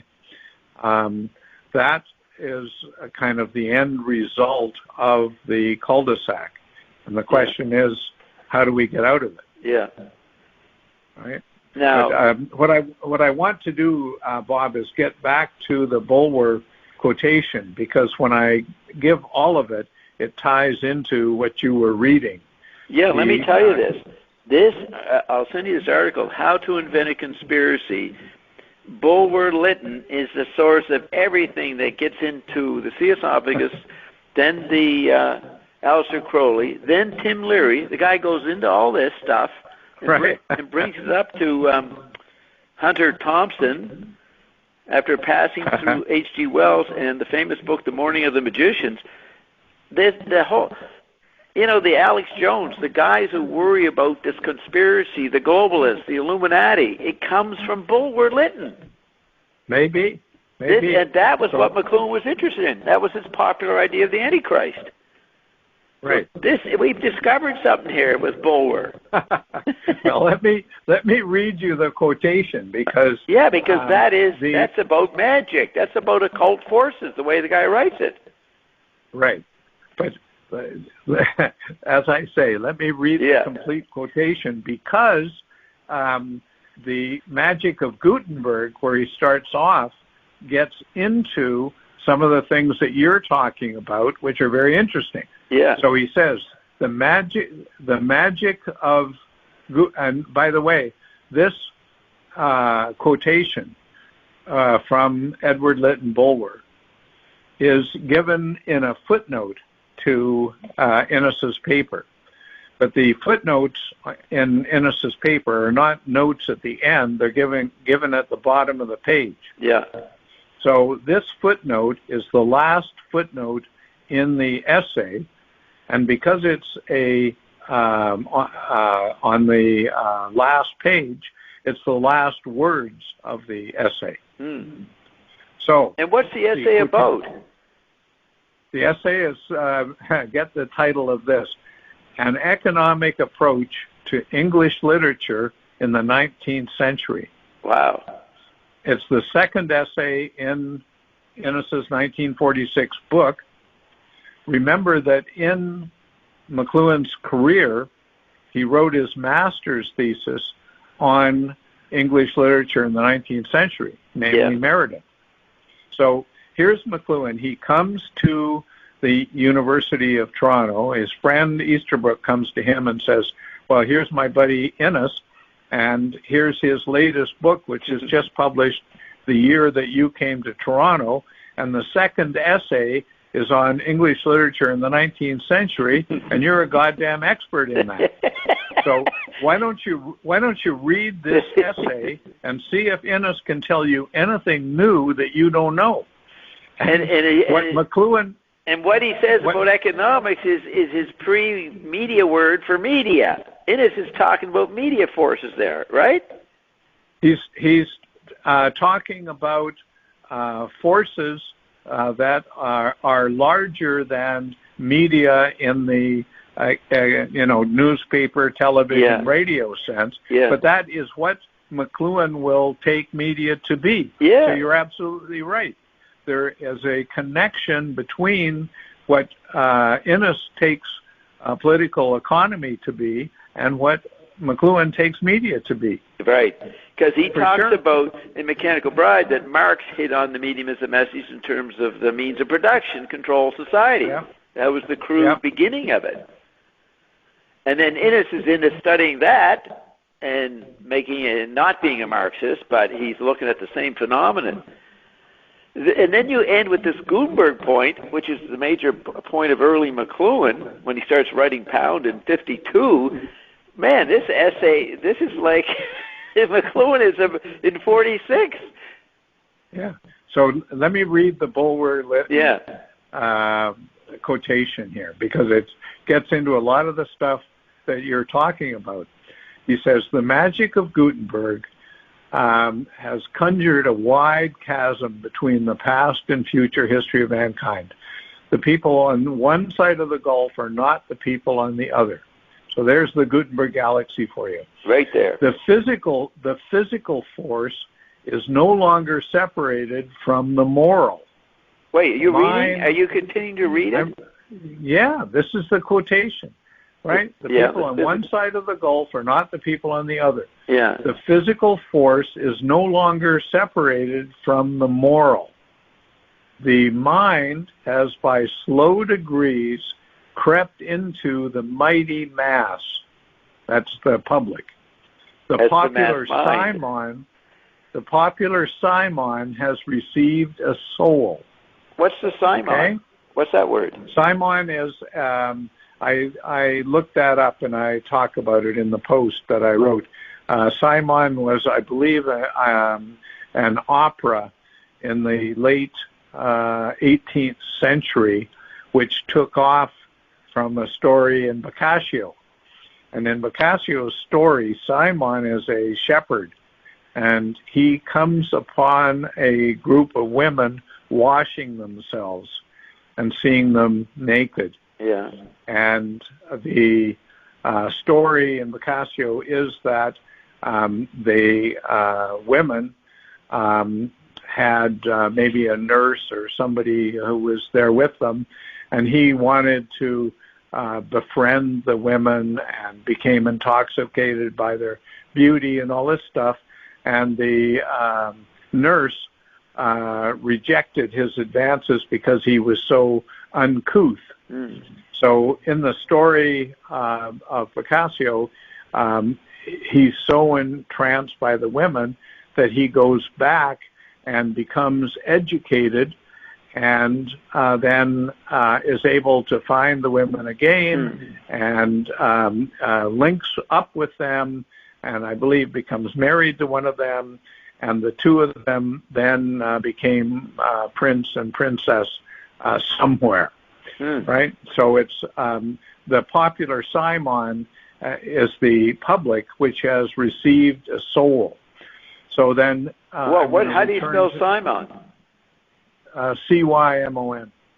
C-Y-M-O-N. Never seen that before. So he is Simon, and he becomes a symbol of the mass mind, which has a soul? Simon is the public. Okay. Right? Remember, you were talking about how Bulwer-Lytton, or Lytton-Bulwer, whatever his name is, became afraid of the rise of public opinion, and tried to maintain the need for an aristocratic level of mind that would kind of lead the way. And that you related to the rise of occultism, right? And to some kind of privileged access to reality. Yeah. But please let me finish the quotation, because it goes on in very interesting ways. So we've had the magic of Gutenberg with the two sides, and then we have the physical force is no longer separated from the moral. So Simon, you can say, is the physical force. It's the mass. It's the public, which until the early 19th century had simply been led by the aristocrats wherever they wanted to take the mass of the public.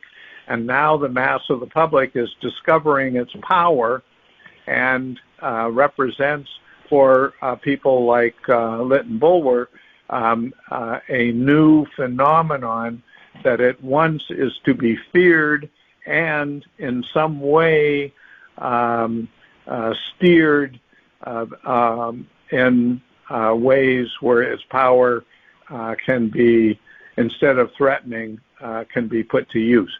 So anyway, we have here the physical force is no longer separated from the moral. Mind has by slow degrees crept into the mighty mass. The popular Simon has received a soul. In the primal and restless consciousness of the new spirit, Luther appealed to the people. Right, so this Luther is going back to the magic of Gutenberg, right? Yeah.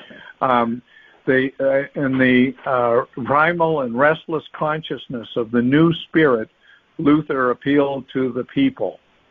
From that moment, all the codes of classical dogmatists were worthless. The expired leases to an estate. These were the expired leases to an estate which has been let to new tenants upon new conditions. Wow. Right?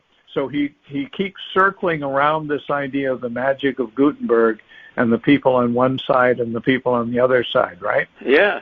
So the way that I developed that in the post that I'm talking about is that Bulwer is making the point that the mass of the public can become unbalanced internally. So, because of the soul, because the soul's possessed. When the mind goes into the public can become aware of its power and can unbalance the body politic, which is what Innes thinks happened in the 19th century. But the public mind can also become unbalanced internally. And that's the great threat and problem that Bulwer was hinting at. Yeah. So how I end the post here is the popular Simon has received a soul. Indeed, animated by the brain of a lunatic, since the glass jar with the intended brain of a genius was dropped by the clumsy Igor, Frankenstein, and this is a quote from Bulwer, in the primal and restless consciousness of the new spirit, looks around, wild-eyed, and begins to take his first fateful steps. So Faithful, F-A-T-E? Yeah, faithful steps. So what I see in this 1833 quotation from Bulwer is exactly the development that you were talking about. Yeah. That the soul in some way has become something that can be transported. And when it becomes transported into the popular mass, it becomes a great threat. But since it can be transported, it can also be transported in other ways. And so if the popular mass has become a threat, then one answer to it could be an aristocratic transportation of it into some other form. And you can see that with the Theosophists, let's say, or with Crowley. Yeah. But another way it might be transported would be to be in a different type of human being. And you quoted a science fiction novel as seeing this other species as being below the earth. Yeah. Right? So the ground. The hidden ground. That's correct.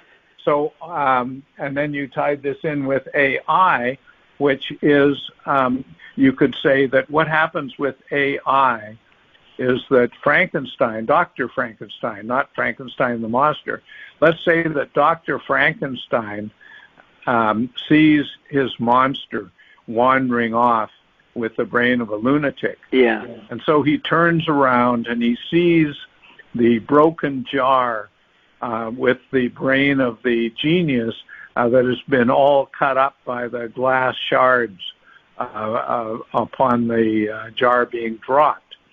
And Dr. Frankenstein says to himself, well, I wonder if the brain of the genius can be reconstituted.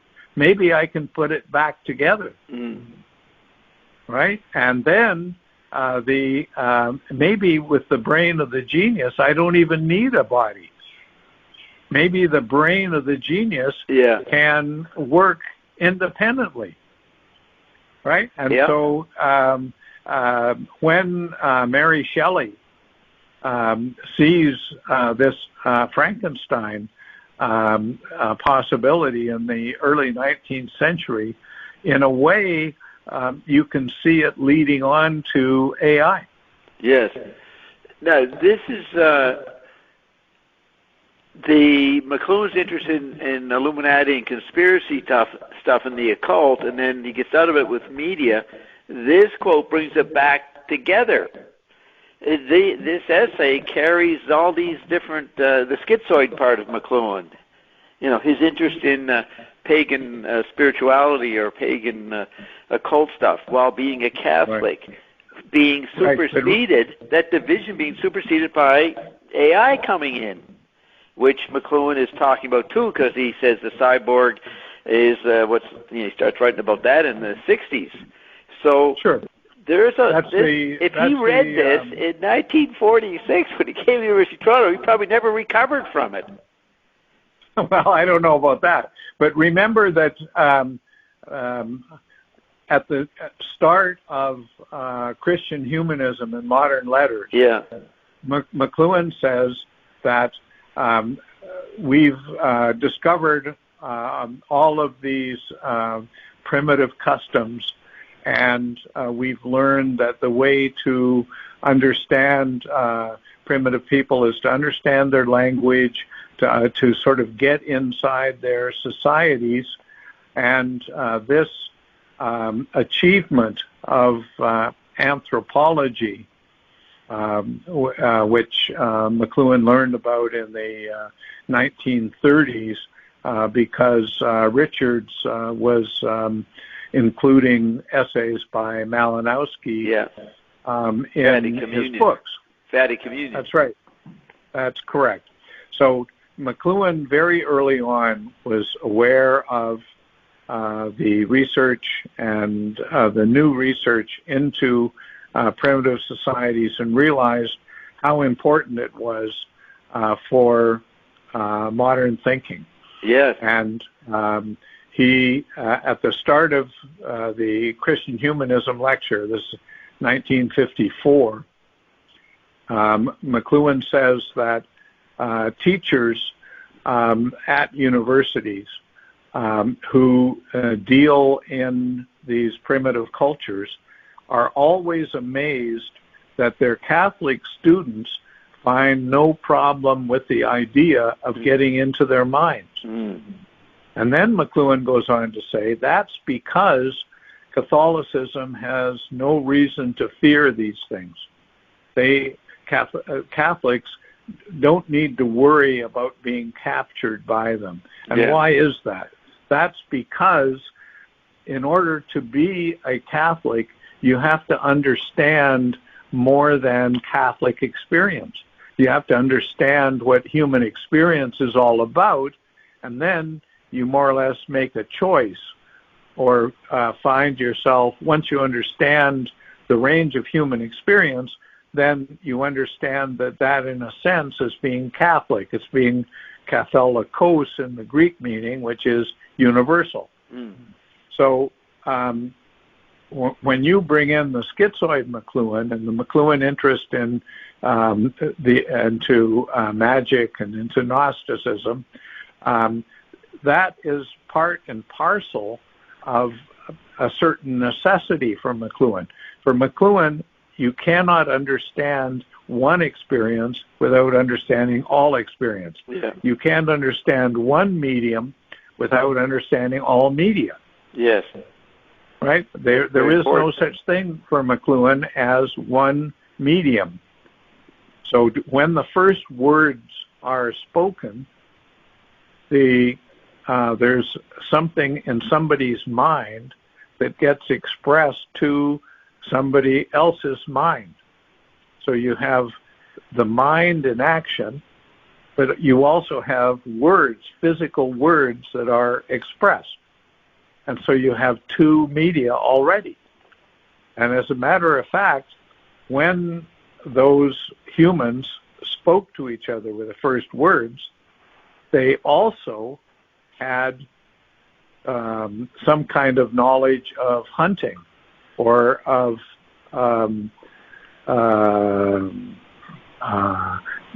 cultural exchanges, say, of women, or of mythology or something. So again, you had multimedia in the beginning. What are the two media in the beginning, the mouth and the mind?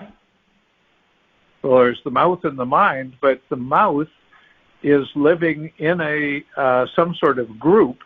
There's no such thing as a mouth that just appears on the world. Every mouth has always been a baby. And so that baby had to be brought up in some sort of cultural understanding. So that cultural understanding is also a medium.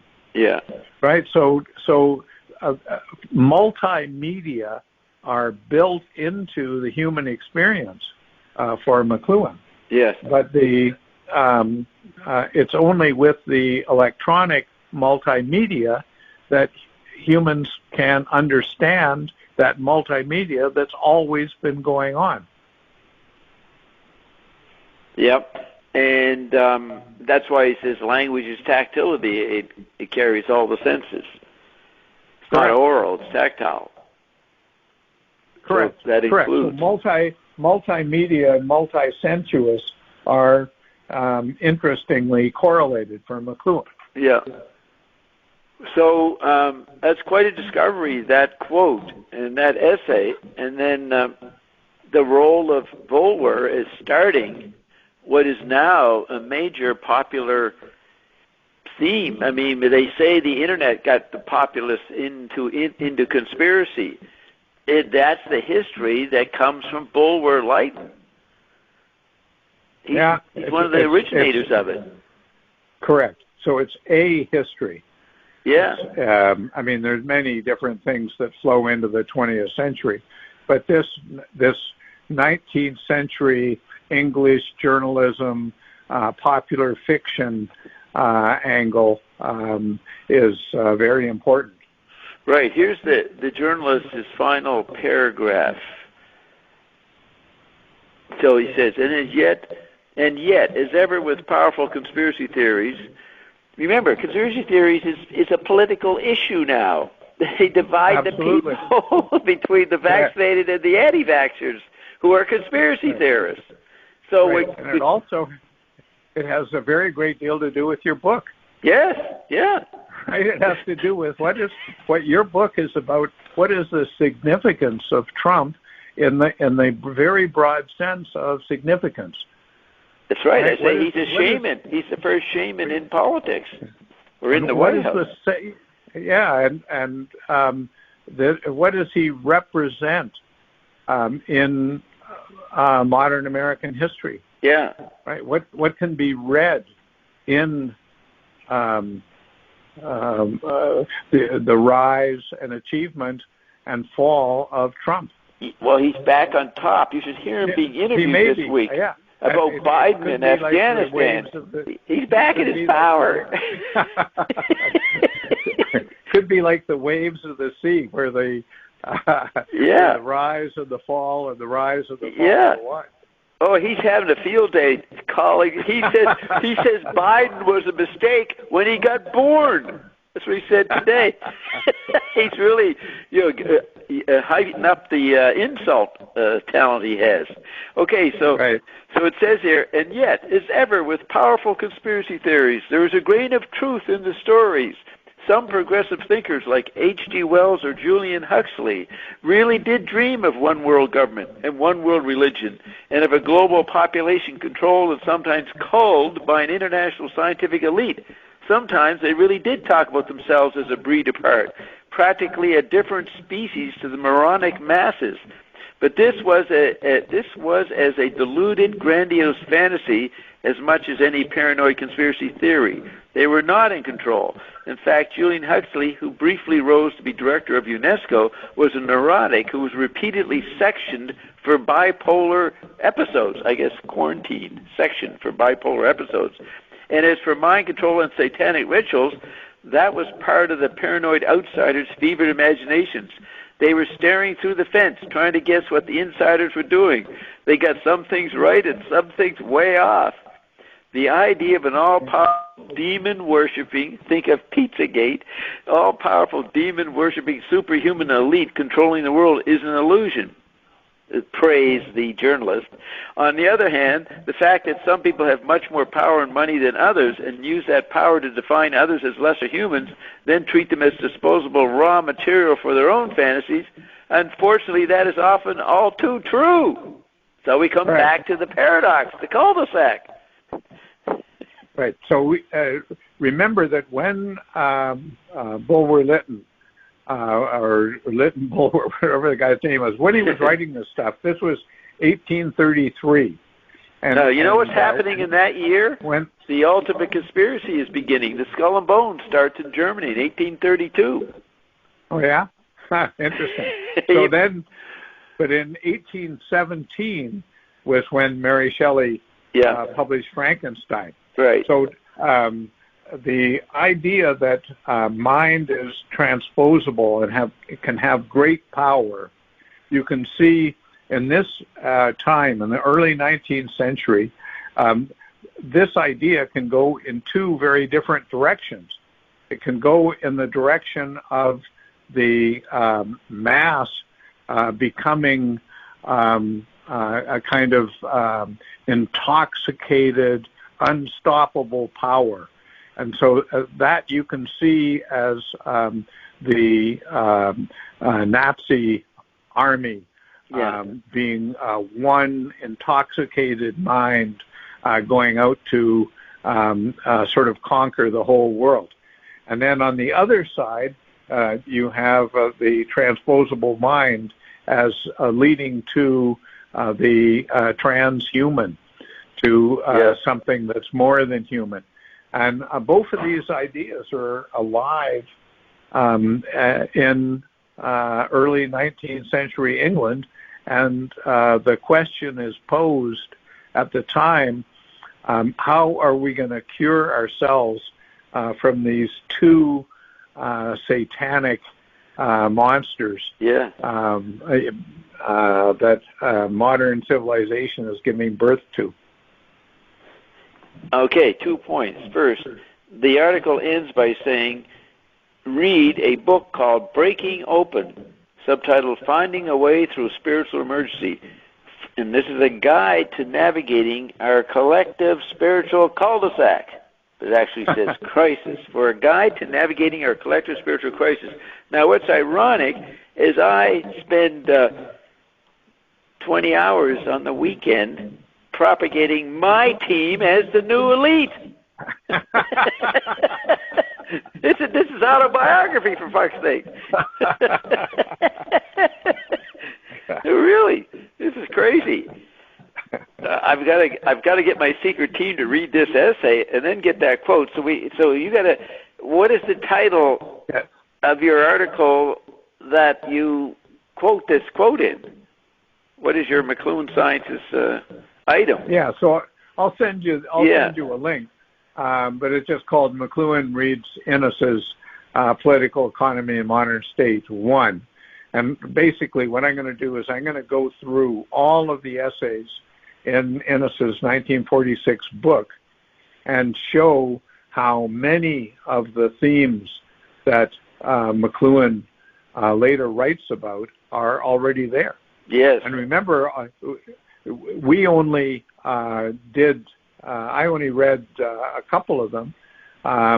Another, for example, is this is Innes. He says, the new literature, meaning like Dickens, for example, the new literature followed the new journalism. Well, that's a big theme in McLuhan. Yes. Right? Now, I don't say that he only got it from Innes. Yeah. But, Innes, when Innes was writing this stuff in the mid-1940s, he was writing stuff that rang a bell with McLuhan. McLuhan knew it was right.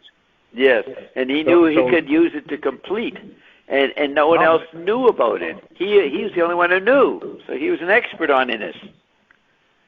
Well, I guess that's true, but why did he become an expert in Innes? He became an expert in Innes because Innes was saying stuff that McLuhan knew from, let's say, the French symbolists or something.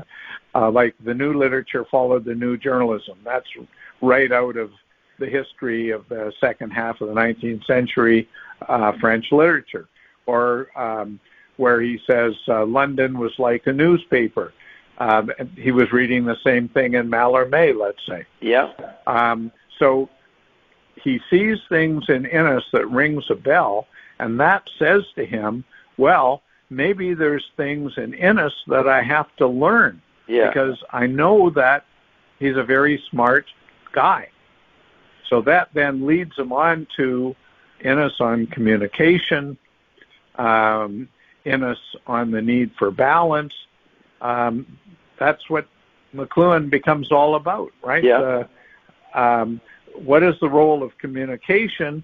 And in relationship to communication, what is unbalanced, like the Gutenberg galaxy, and what is balanced? So there's his whole career. Yeah, Innes is recapitulating the themes of the men of 1914 and before, correct, saying it a little bit before McLuhan. He's saying it before McLuhan, and McLuhan recognizes that's what I have been trying to say, but didn't know how to do it yet. And then Innes did it. Yes. And with this first essay, so Easterbrook hands the first transformation of McLuhan with the Chesterton book, and then he hands the second transformation with the Innes book in 46. Correct. Wow. Correct. Yeah. And always, lifelong, presents a kind of steeplechase for McLuhan because Easterbrook was a born skeptic, and McLuhan was a born enthusiast. Yeah. And so between what Easterbrook was able to do was insist that the enthusiast bring his ideas down to earth and make them clear. Yeah. So that was very good for McLuhan. And look at his name. He's got the Christian Easter, and he's River Run. Easterbrook, what a poetic, fitting name. Absolutely, absolutely. And Brook is also related to break. Yes, yeah. So you have the day break. Yeah. And the break between different media. It's or the break means the gap. Yeah, Easter gap. So, yeah. And Tom, what is it? He talks about Tom, the great Tom is in Finneg's Wake or something, or Tom Elliott. Tom is the great Tom is the book. Yeah, Tom Elliott. He's talking about Easterbrook. He recognizes what the real source is. Maybe. That's right. That's a missed opportunity. People should have interviewed him more. They should have paid attention to him. We'll get into that. We'll find out if there was in fact an interview. Right. We know. And there might be someone still alive, 100 years old, sitting in some old person's home in Manitoba who knew these guys. What's the third member of the school gang? We can find him. And interview him before he drops dead. We know that the gang. We know who the third member was. That was Carl Williams. Yes. Who was in the same high school as McLuhan. Right. And knew McLuhan before Easterbrook. Became the president of Western Ontario University, now Western University. But he's dead. I don't think that we're going to find people that knew these guys because they were all born around 1910. Easterbrook was born in 1907 and then outlived McLuhan. Easterbrook was the older? Yeah. And why he was in the same class as McLuhan and University is a big question. I don't know why that is. He may have dropped out of between high school and university. He may have dropped out to work. I don't know. But in 1928, they were in the same year of engineering together. Yeah, their first year. Yes. But McLuhan was 17 and Easterbrook was 21. Wow. And Carleton was in between? No, Williams was the youngest. He was born in 1912. Okay. But interestingly, although Williams was the youngest, he graduated before the other two who were older. And that's because, at least in McLuhan's case, he changed majors from engineering to English. So he lost a year in a certain sense. Whereas Williams went into psychology and English. In 3 years. Yeah, exactly. Very interesting. So, so you've got the quote. Yeah. So for people that don't know, these three people, McLuhan, Easterbrook, and Williams, were three of the five that founded the Ford. Founded Explorations and founded the Ford Seminar that was the sort of the ground of explorations. Yeah, like Tom Cooper went around and interviewed people connected to McLuhan. I went and got articles. I was lazy on interviewing the guys. I missed my opportunity. Well, that's true. I mean, so did I. Yeah. Right. I could have studied with McLuhan if I'd chosen to do so, but I chose not to do so.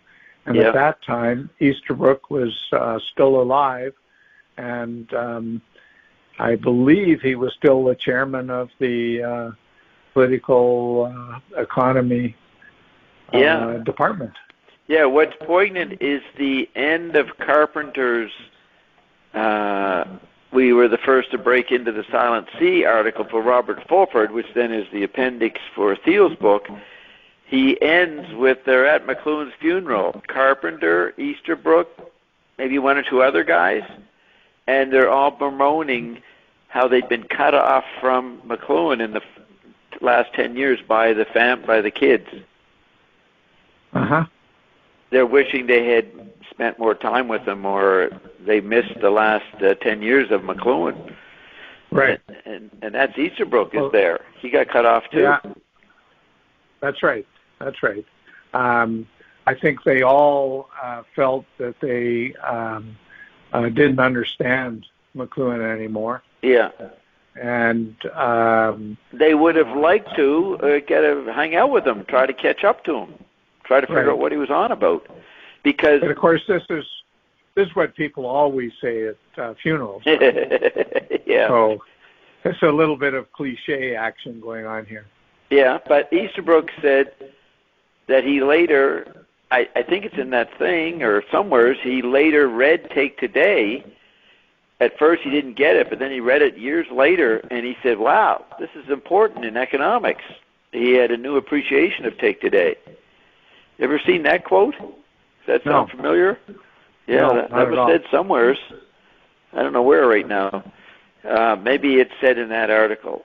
But you read that article, so you don't remember this. But Easterbrook came around on the Take Today later. Uh-huh. Well, it is a book that you need to read repeatedly. Yeah.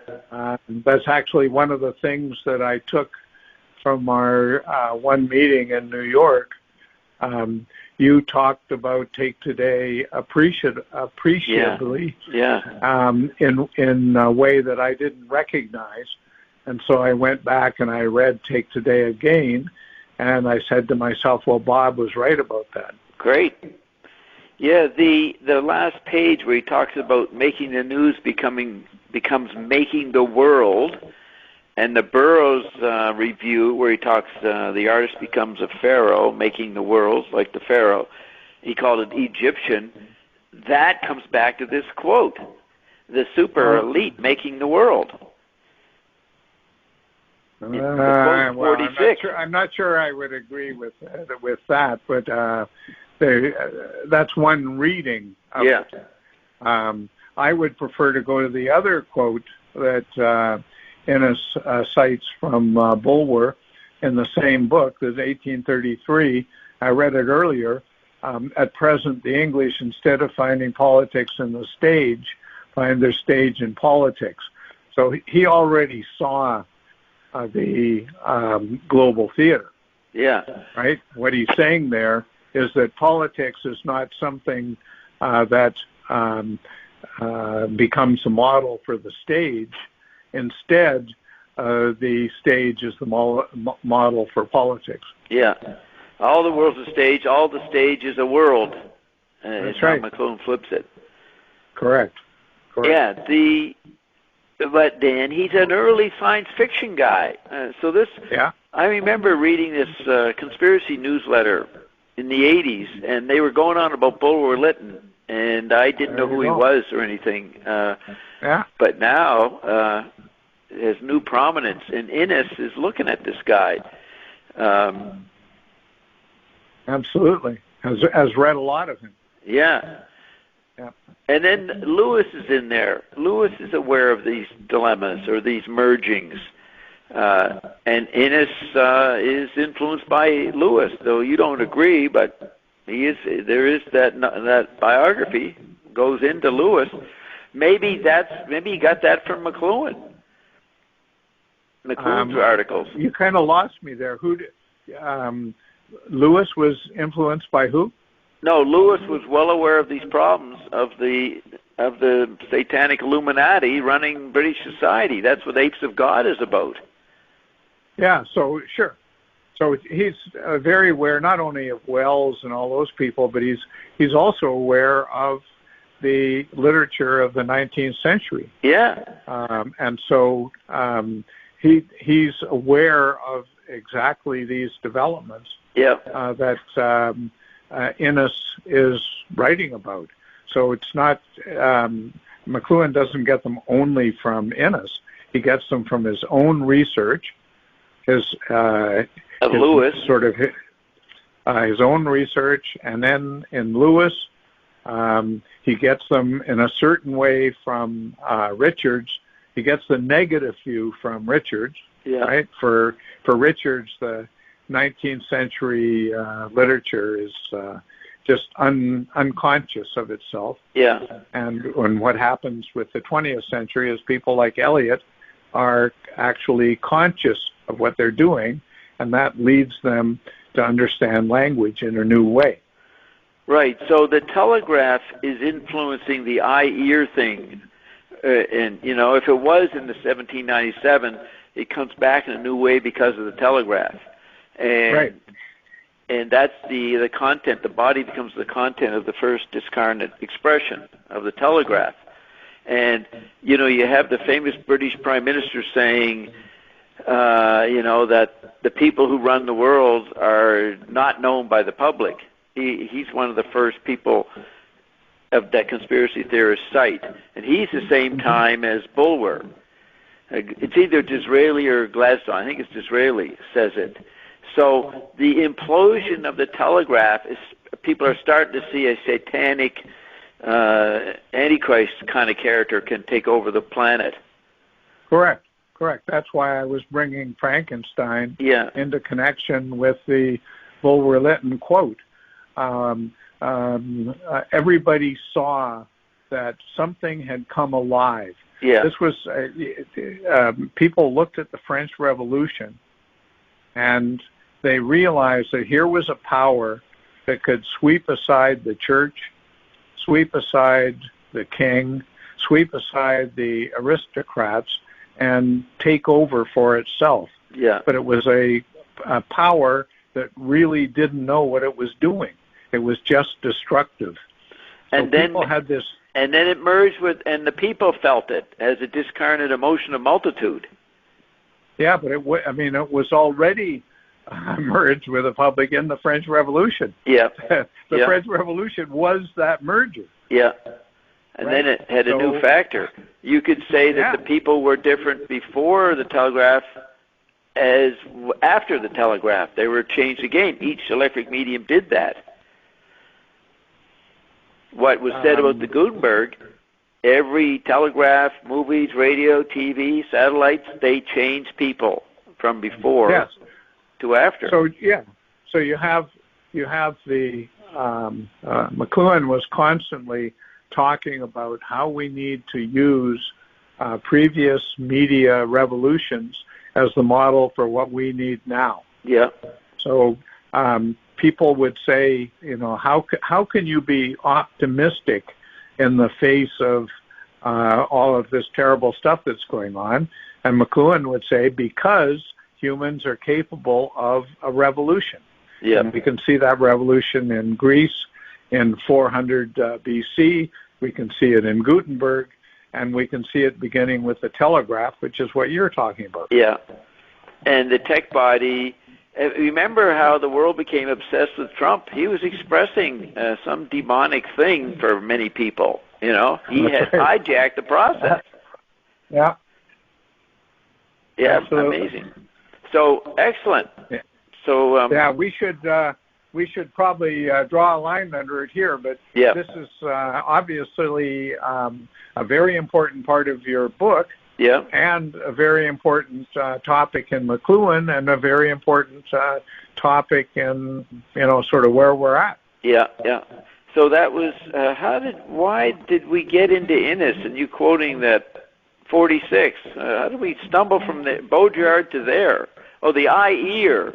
Oh, and then you quoted Bulwer, and then that reminded me of the eye-ear. Right. But the eye-ear was already something that Innes said. Yeah. Right? When the stage was used to appeal to the eye rather than to the ear. Yeah. Yep. That's pretty neat. So we serendipitous did it again. Created another incredible 2 hours of discovery, reinforcing how amazing Bob's book is. Well, it's certainly suggestive, put it that way. Yeah. So excellent. Glad to have you notice this stuff. Good. Well, thanks, Bob. I enjoyed the conversation, and I'll look forward to the next one. Right. That was really good. Okay. Talk to you later, Cameron. Okay. Ciao, Bob. Bye.